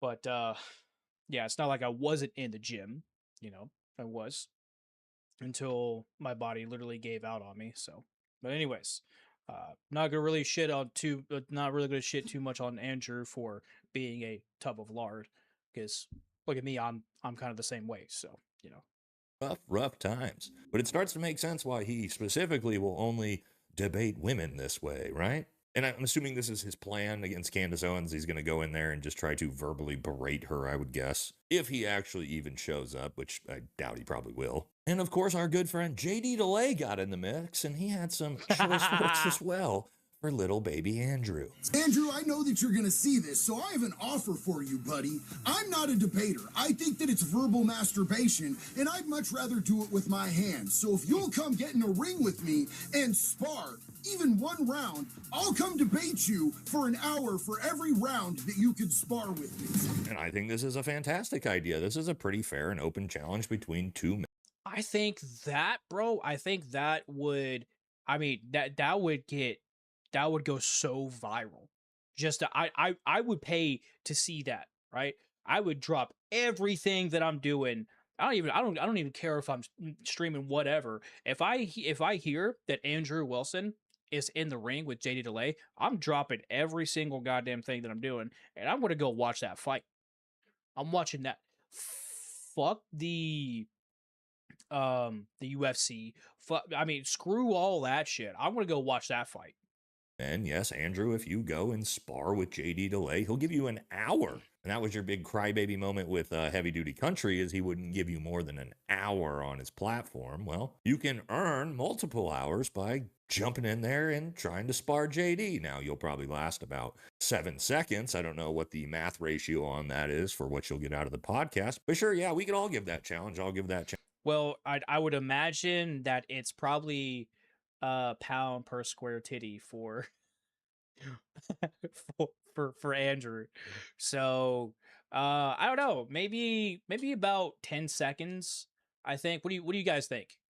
What do you guys think? I think probably about 10 seconds. Yeah. Shit, Candace Owens could give that challenge. I'm pretty sure Candace Owens could also physically curb stomp Andrew as well. And actually, to all of the young 19-year-old girls who he debates, I would probably say that you guys should probably start offering him that challenge as well, because I have a feeling most women could also take him as well. Now, here's the thing where Andrew really stepped on his own dick, although I'm sure it's a micro and he wouldn't be able to step on it. But my point is, he decided to go after Heavy Duty Country. Now, Heavy Duty Country is all the things that Andrew pretends to be: an actual masculine man who can defend himself and his family and his community, a strong Christian man who protects women and children, all of the things Andrew can't actually do. And so this is, again, barking up a tree that you just can't climb. You should have stuck to trying to debate 19-year-old girls, bud. And what we also just found out from some clips that got drug up is that Andrew supposedly claims that he was in the Army for a year, and then later said that he was never in the service. But we have the clips of both. And yeah, I've got some big questions on that. You guys know me with talking about stolen valor. I think Andrew needs to answer some questions. We're going to take a look at some clips. I'm of course, being a veteran, I'm really big on that, man. Like, that is the most disrespectful thing that, I mean, you could grift on a bunch of really terrible shit, right? But grifting while lying about being in the service, that's something that's going to set me off. So every single thing that this piece of fucking human excrement gets, he absolutely deserves. Of him claiming that he served in the Army. Now, Andrew, when you see this, I would highly suggest that you come out and correct the record on this, because I already put in a records review with Army HRC to see if this is even remotely true or not, because there's no such thing as a 1-year Army contract. And the fact that you said later that you never served, very questionable. Now, before we jump into that, putting this request in, we found out his age. Turns out Andrew is the same age as me, I believe, 40 years old. And oh my God, I thought this dude was in his... Damn. Earlier, Candace said around 50. Bro's looking like that at age 40? Bro, that's rough, man. That's rough, bro. Look. I understand people think I'm older. I'm 29. People think I'm older. They're like, bro, you're not like 35. You're not 40 yourself. You know, hey, look, I've got a lot of mental and physical medical conditions. Okay, that explains why I look the way that I do. Right. So lay off. Stop bullying me. Okay, I'm gonna cry. All right, I cry enough in the shower. All right. But yeah, looking like 50 at age 40, bro, that's rough. His mid 50s based off of his physical appearance. Because here's Dan, and then here's me at 40 years old, and this is Andrew at 40 years old. So no, Andrew, you don't get to be a voice of Man, I really wish I really wish I could get back into the gym, bro. I really wish I could, dude. Wish I could, man. masculinity for anybody looking miss like it. a I really do miss sausage it. stuffed into a plastic straw. Sorry, bud. But again, let's look at these clips and his claims about his time in the Army. All right, so shout out to this creator, Pangburn. Want to make sure he gets credit for this, for finding both of these clips. So apparently, Mr. Andrew Wilson is engaging in stolen valor.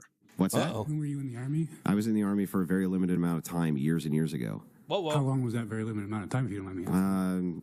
It wasn't very long, about a year. Yeah. So did you serve, Andrew? Wait. He said about a year.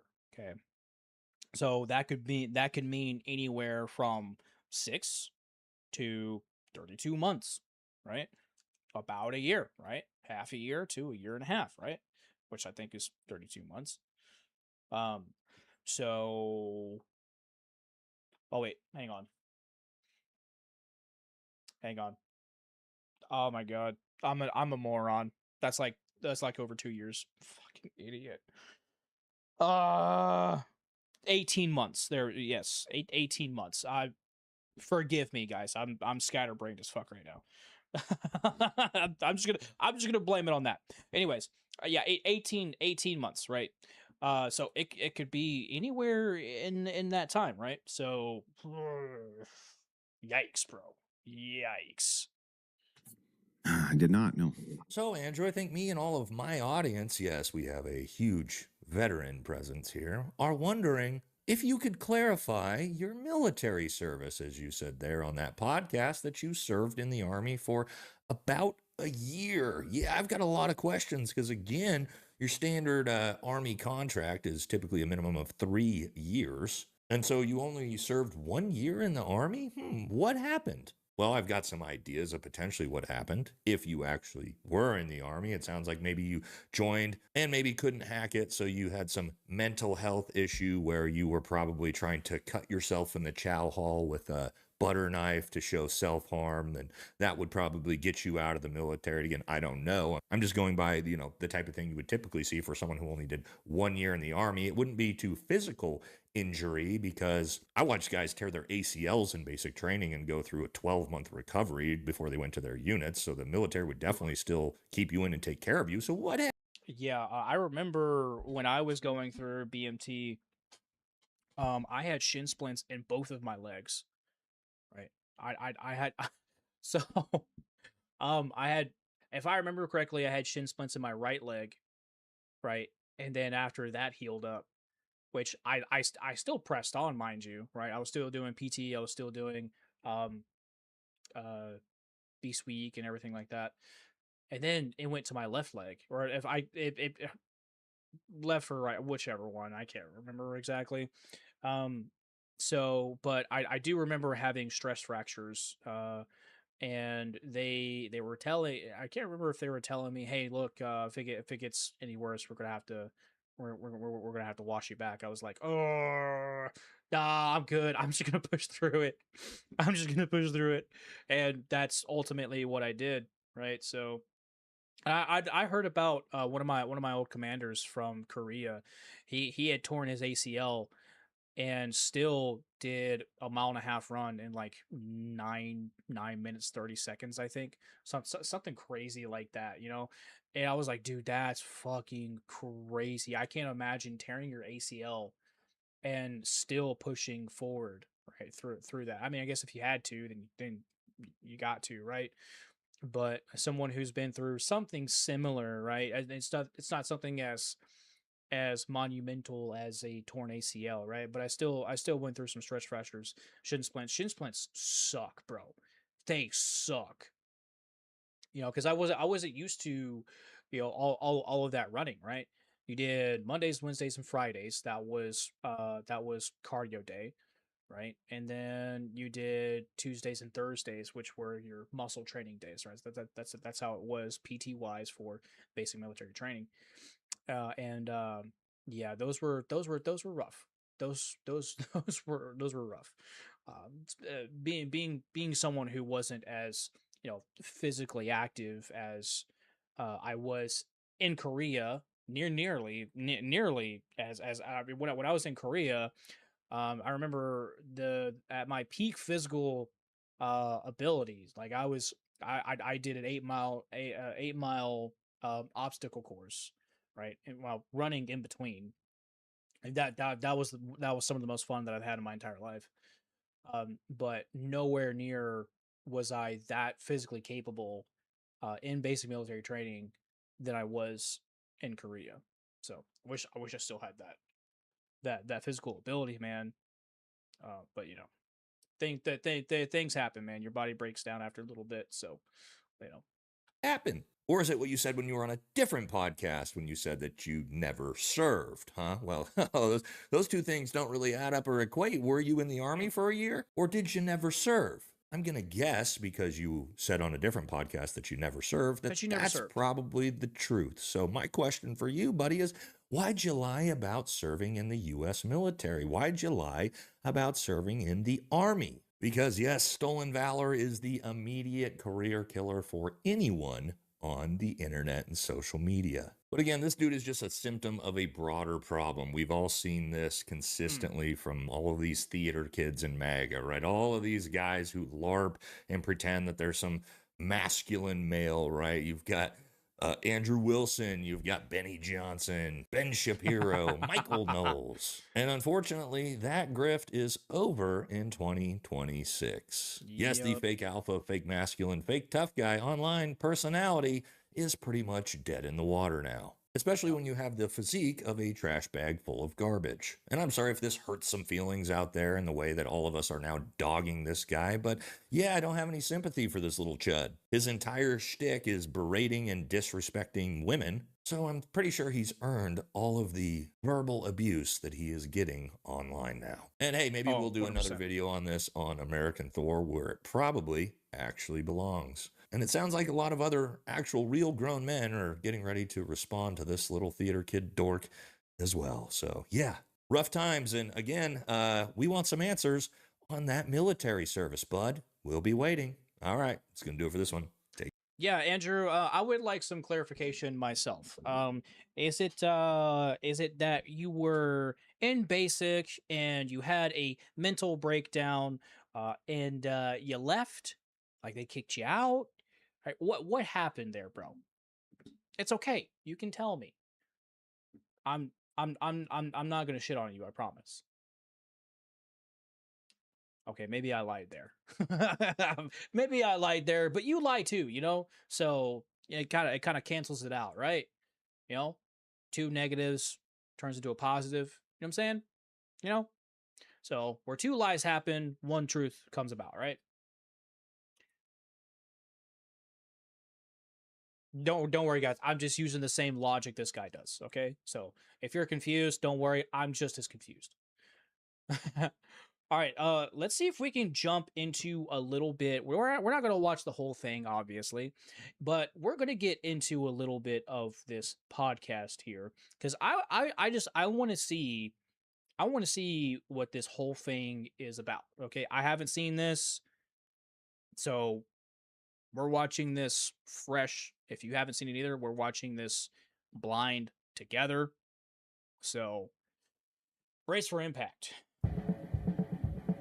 Joe Rogan podcast, check it out. The Joe Rogan. That seems pretty silly. It is silly. And some of the best debates I've ever had with guys who had like 4 followers on X.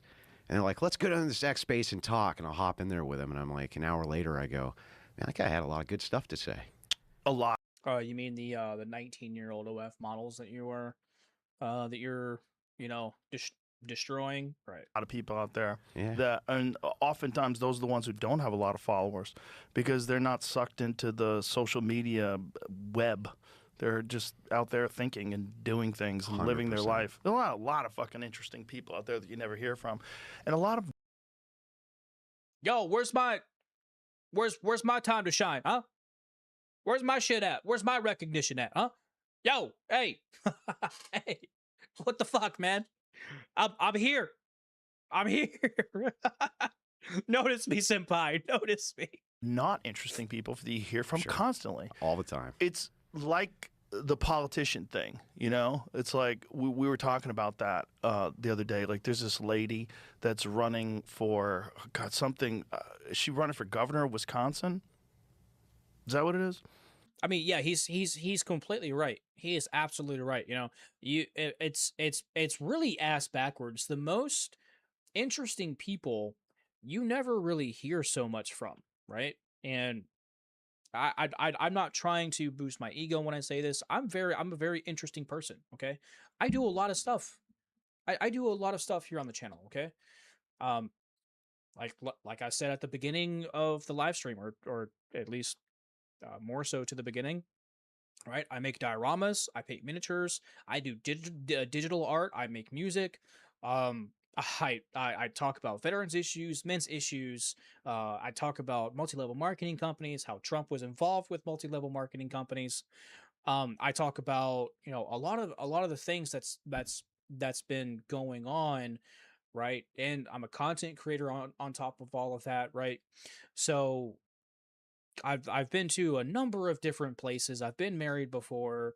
Yeah, I've been to college, dropped out of college, right? And I've done a number of things, right? And I have such a life experience that not a whole lot of other 29-year-olds have, right? And when I say that I'm an interesting person, I'm not trying to boost my ego when I say that, right? I'm genuinely telling you, hey, look, I've been through a lot of stuff. I've learned a lot of things, and this is what I want to share with you, right? This is what I do here. And so that being said, I find it very interesting how quite frankly boring people, uninteresting people such as Andrew gets the platform that they do. I mean, you could say because they sell out, right? And people like me, we don't sell out, right? But it's so frustrating, man. It is so frustrating, right? I see other people who I started to come up with, right? Who were doing along the lines of the same thing, just sell it out, right? Selling just shit that they had, right? Just to try to get more views, more followers, more subscribers, right? And literally just begging for subscriber. And I was like, dude, no, I'm not going to do that. I will never ever do that. If anything, because I have done a free giveaway on the channel, right? But that's something that I've made, something from a diorama. It was a diorama that I made, right? And I literally took a piece from one of my diorama videos and I gave it away for free. I gave it away for free, right? So, I want to give something that I have made myself, right? I want to give you guys something that you guys are going to cherish, right? Something that is going to be valuable to you, right? And that is something I will never ever sell out on. Never, ever. I want to stay true to who I am. The very first day that I started YouTube, bro, I started out making videos in my truck. Literally, I dead ass. I would make videos in my truck. Sometimes 2-3 times a day, I would post videos. Right. For a long time, I did that until I started doing more gaming content. Right, that took longer to edit, and then and then started doing live streaming, in which I stopped doing videos as much, right? And now I'm here, right? And I have my actual setup, right? So it's a little bit of a different kind of operation going now, but um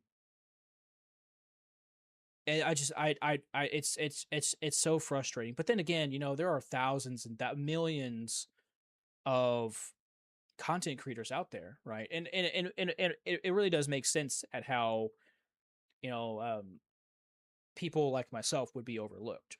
But at the same time, also a strategy of mine, right, is to do all of the things that I do, right? To do all the things that I do. That way, I'm bringing a bunch of people together, so that we're all coming together, being one big family, you know. So, hopefully, one of these days we can build a pretty sizable platform. We'll see. I'll keep working to that end, and yeah, we'll just see what happens. But I'm just thinking aloud for you guys. And she was just talking about how Thanksgiving hurts people. What? Yeah. I don't know her background. I think it's the same lady. At one point in time, she was in a mental institution. Why She said does some this not problems. shock me? Doesn't shock me. No. But this was the point. We were saying nobody wants to be the fucking governor. And the people that do there's a high percentage of kooks. Yeah, power attracts strange people. Sometimes it attracts good people. Yes, But occasionally. It often, but often those are the people who go in and they want to change it. Like the idea that they have is, look, I'm trying to run for the right reasons because I actually want to change how this works. But they're few and far between. And they get killed. A lot of them get killed, or they get run off. A lot of them Yeah. just get involved in, their normal day-to-day life, from 20 years prior. Now suddenly that's coming up, and they have to defend themselves against criticisms that they never would have believed that they would have to defend themselves Right. from. Oh, pot, meat, kettle. Yeah. And so character assassination, I think, takes a lot of the good actors out. They don't want to deal with a character assassination. Well, it seems like they want total. What was that about? Calling that woman a but yeah, I'm not gonna repeat what he said because it's super disrespectful. But what about that? About what you said about that one feminist earlier? Compliance on both sides, on both parties. Total compliance with the party. And if they think that you're going to be some outsider rebel that's going to take over, fuck you. Well, I think you kind of have to have that a little bit, though, because if you got universal suffrage, necessarily everything converges into a two-party system. So as suffrage expanded throughout history, you saw the emergence of parties right alongside of it as more people became enfranchised to vote. So you think if women couldn't vote, there wouldn't be parties? There probably would still be parties. It would probably still be a two-party system. It's just that how it works. There were multiple parties before women got the right to vote. What the fuck is this guy talking about? Dude, you had obviously the Democratic Party, which was there for a long time. What was it? The Anti-Federalist and a number of others, right? And then obviously with the emergence of the Republican Party, but you had more parties than that. You had independents, you had independents such as the Blue Moose Party, right, and so on and so forth. But you've had what was it? Was it the Yellow Party or something like that? But you had a number of parties even before this progressive movement, which it was well before. See, I always argue with historians when we're talking about when progressivism really began, right? I always argue that it was well before the early 1900s. If you think back, right, with the invention of the steam engine, with the invention of the rotary machine gun, right? Things were starting to change. I believe some even lever actions was used. Well, actually, there were lever actions that was used in the Civil War, right? So warfare was changing, is what I'm saying. Warfare was changing. You had the economy that was already changing. Um, Industry was really starting to rise, but you had a number of things that was all, I mean, even in the 1860s, you had 1860s, 1870s, you had literally with Alexander Graham Bell creating the telephone, right? And then also the telegraph, right? So you had a number of things that was already proving to be progressive, right? Progressive or progressing the species, progressing the United States, the American people. So I will always argue that the progressive era is well before the early 1900s, well before the early 1900s, right? So um and you even had, there was a lot of people don't mention this, you even had reparations for the freed slaves. It was the freedmen, was the Freedmen Act of 1865. Yeah, yeah. I think it was the Freedmen. Here, let me check back real quick here. I'm pretty sure it was the Freedmen Act. Oh, the Freedmen's Bureau, uh, the Freedmen's Bureau Act of 1865. So let's see. It was created on March 3rd of 1865 by Congress. And what this did was it essentially let's see, distributed millions of food rations, fuel, and clothing, built hospitals, and provided medical aid to sick and destitute refugees, partnered with benevolent societies to establish thousands of schools and higher education institutes for freed people. Let's see. But there was also land and some farm animals that was also given to freed slaves, right? So progressivism was already there. I mean, you even had women running for president in the 1860s, right? That was already there. And you also had women debating each other, right, on the roles of society, the roles within the home, women's place in the world, right? You already had these debates in the late 1800s. Actually, the first woman elected into office wasn't wasn't in the 1900s. No, it was in the 19th century, the 1800s, right? The first woman elected into office at all in here in the United States was a woman by the name of Susan. Let's see, Susan something. Here, hang on just a second. I always forget her last name.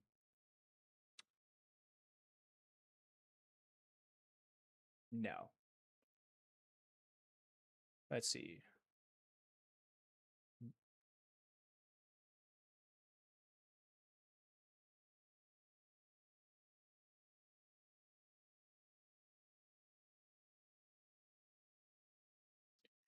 Yes. Oh, sorry, Susanna Salter.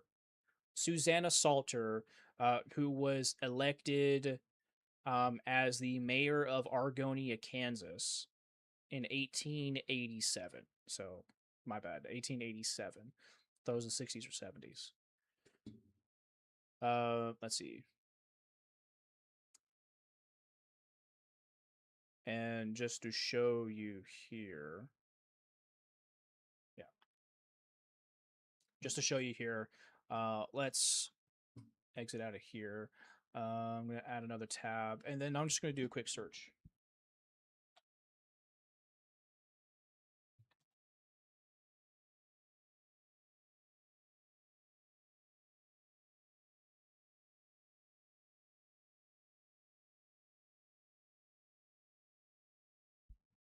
because Google was trying to feed me some bullshit. Google was trying to feed me some bullshit. See, I I had searched. Right here, let's see.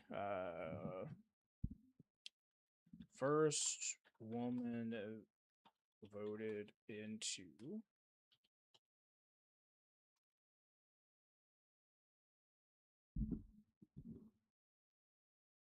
yeah, see. They're trying to they're trying to feed us some bullshit, guys. And see, this is why you always do your research, okay? This is exactly why you always do your research. Because first woman voted into office is apparently in 1916. Well, crazy enough, because again, Susanna Salter, who was elected mayor of Argonia, Kansas, was elected on April 4th, 1887. Okay? So this was happening well, I mean, well, and even this was, even people were voting for her as a joke, right? She still won and she still served, as far as I understand it, right? So there you go, guys. Like,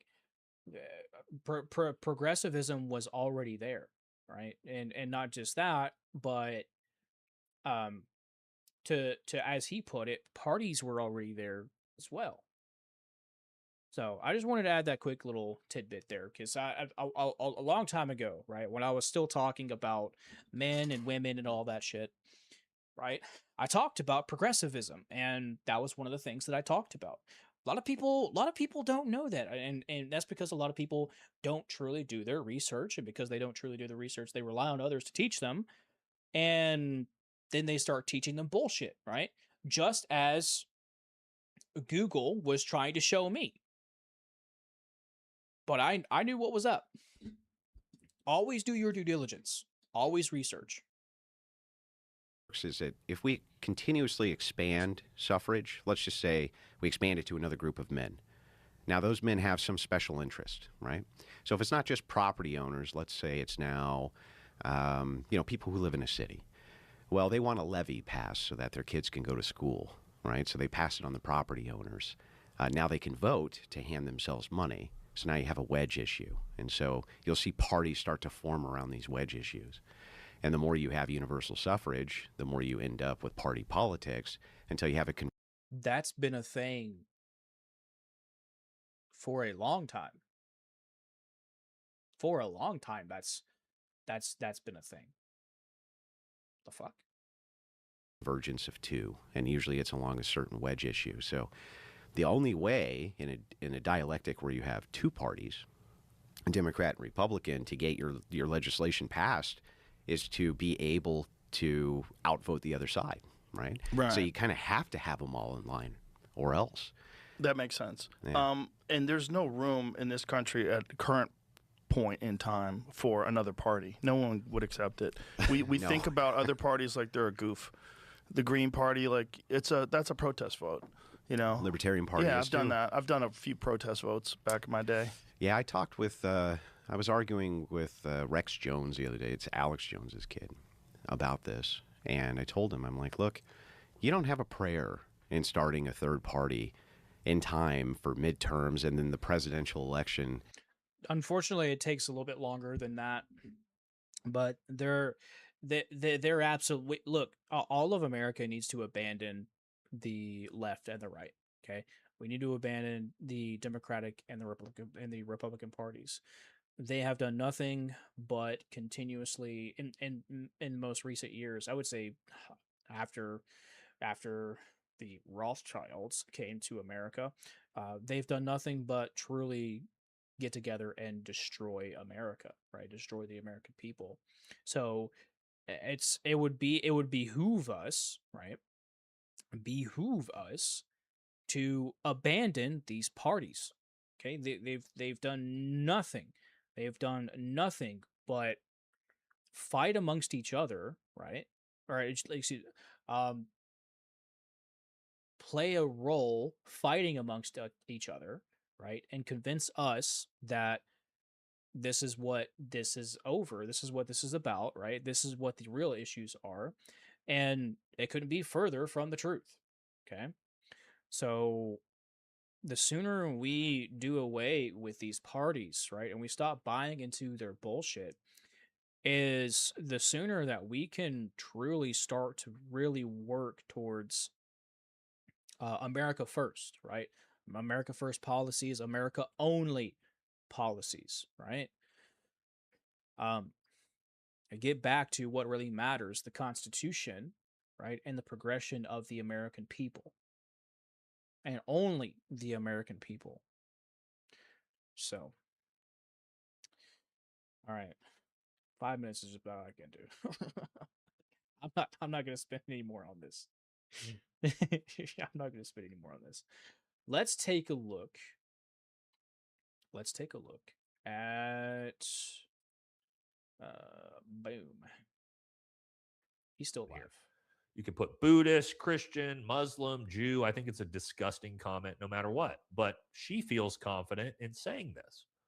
And what's he You know what I mean? about? Pretty wild, right? That you can just say that as a fucking congressional politician, and there's no blowback at all. Nothing happens to you. It's fucking gross. But you know, that's Nancy Mace, and that's why she got 5th in her governor race, and she will no longer be in politics because, yeah, turns out she is a piece of shit. Cry. Shocker. All right, let's talk a little bit about this. Because Republicans love their flock cameras. They love their surveillance state. They love their data centers. But at least we do have Thomas Massie, thank God, who has now introduced legislation to immediately stop federal funding for flock cameras. We're going to miss him, aren't we? Now, check this out. Let's see what's been going on with these. Here's this. Police. Let's talk about flock. Police detective is arrested after using flock cameras 47 times to spy on her husband's ex-wife. Yes, that's in Florida. Okay, that's good. What else is going on with flock? Here's another one. Police in Wisconsin. Well, I've already talked about Flock a number of times, how Flock is using, or how law enforcement is using Flock cameras to stalk their exes, right? Stalk people who they may be potentially interested in, right? Even how there was a cop who had stopped a woman, or excuse me, had showed up to her house, and they used Flock cameras to pretty much accuse her of a crime that she wasn't guilty of. Dead ass. You know, and unfortunately, that's just how it is. That's how it is in this country. I wish it wasn't so, but it is, right? So until we fix it, it's going to keep getting worse, right? So I just wanted to pop into Nate real quick, just kind of see what he was talking about, because let's see, Iran made a massive announcement, apparently. So I kind of wanted to see if I could pop in to his stream in time for that, but I guess not. So, but yeah, we'll have to wait and see later on when he breaks everything down for us, so that we can take a look at this big announcement that Iran had made. Actually, here we go. Here we go. I backed this up, so we're gonna go ahead and jump back in and see if we can take a look at it. Give up. Is just throw in the towel, say we're done, we give up, obliterating the U.S. and global economies, and there is nothing we can do about it other than close. The Strait of Hormuz stays closed, and they just wait out Trump. So that's going to be terrible. That's going to be terrible for the global economy, for a lot of different things. Let's get into the story on that. A couple different stories on it. All right, the Hormuz letter. This is always a really great update page on what's going on in the Middle East. Pretty much all their posts do millions of views. It says, breaking, Iran has flatly ruled out any future negotiations. Do I have this pulled up? Okay, I do. Iran has flat out ruled out any future negotiations with the Trump administration, declaring it will wait out Trump Trump's term until January 20th, 2029. That's a long time from now, guys. Per an advisor to the Parliament Speaker, Galaboff, and a senior Bro. Iranian source. Trump will not reach an agreement with us. We will accompany him until his term ends, the advisor to the Parliament Speaker says. Shakiri adds, the path to victory is neither fighting nor a deal. It is managing the process of neither war nor peace. Up to the point of victory, publicly confirming negotiations with the U.S. is sheer folly. The winning approach is denial, ambiguity, and strategic patience. So what they're saying here is, we are done negotiating. We will simply wait you out and fight you and keep the Strait of Hormuz closed and drive, global oil prices to the roof for the remainder of Donald Trump's term. Obliterating the U.S. and global economies, and there is nothing we can do about it other than leave, right? Other than leave. That's really the only thing Donald Trump can do now is give But that's up. not gonna that's not gonna happen, guys. That's not gonna happen because a certain country benefits from us being in the Middle East. Why do you think a certain Netanyahu has been fucking advocating for us to go to war with Iran for 40 years? I mean, for 40 years, it's been Iran is 2 weeks away from nuclear weapons, right? No, bro. What the fuck? Throw in the towel, say we're done, we give up, and yeah, that's, or start a full-scale ground invasion, I guess, which would also not work. No. So it's not looking good for us and for the United States. Maybe if he gets impeached, he gets removed. Now, which I'm hoping that he does. I'm hoping him and the entire administration gets impeached because they've earned it. What's wild is while Iran has put out that scathing letter saying they are done with all negotiations. And before any of the fucking MAGA cucks pop in here and say, oh, well, Biden's just as bad. First of all, how about you think for one fucking second in your miserable life, okay, that potentially it's not just the Democrats that are the problem. It's also the Republicans, and how the majority of Congress, the majority of the government, is beholden to a specific foreign nation. So then they serve for them and not the American people. How about you think for a fucking minute and realize that's the actual issue? How about that? How about that? Right. But anyways, that's what I was just about to say. Right. I was just as disgusted with Biden as I am with Trump. Okay. And I voted for Trump, unfortunately. So, oh man. Nothing will happen. They're going to keep the Strait of Hormuz closed until 2029. Donald Trump also just declared this earlier today, just to give to how retarded everything is. Trump says the Strait of Hormuz is open, saying now we have 100% control. It's open now. We're taking a lot of shit. It's open now. Look. By the way, it's not. As we talked about on Friday, there is a record low number of ships going through the strait. I believe like 3 or 4 ships are getting through a day, comparatively to about 60 to 90 a day, while the strait is typically open. So, of course, he's lying here, but let's keep going. The only one that has control of the Strait of Hormuz right now is the United States Navy. We have a blockade that's been infallible. It's a steel wall. And we let people in that we want to let in, and those people come in, and they've been coming in and they're going out. So it's actually open now. We do not let them go into Iran. They're not admitted into the strait to go to Iran, but it's open for others. So the complete opposite of that is actually true. Just so you guys know, I'm not trying to gaslight you. I'm just telling you the objective reality. The strait is closed. Iran still maintains control of it. Currently, to go through the Strait of Hormuz, you have to pay Iran a $2 million fee, and they're talking about making that a percentage-based fee upwards of 3 to 7%, which would actually drive that cost probably up closer to $10 million per ship. Damn. And yeah, the United States doesn't have any control over anything in the Strait of Hormuz. So there's that, and it's not great, right? So, but that's what our... Oof. Well,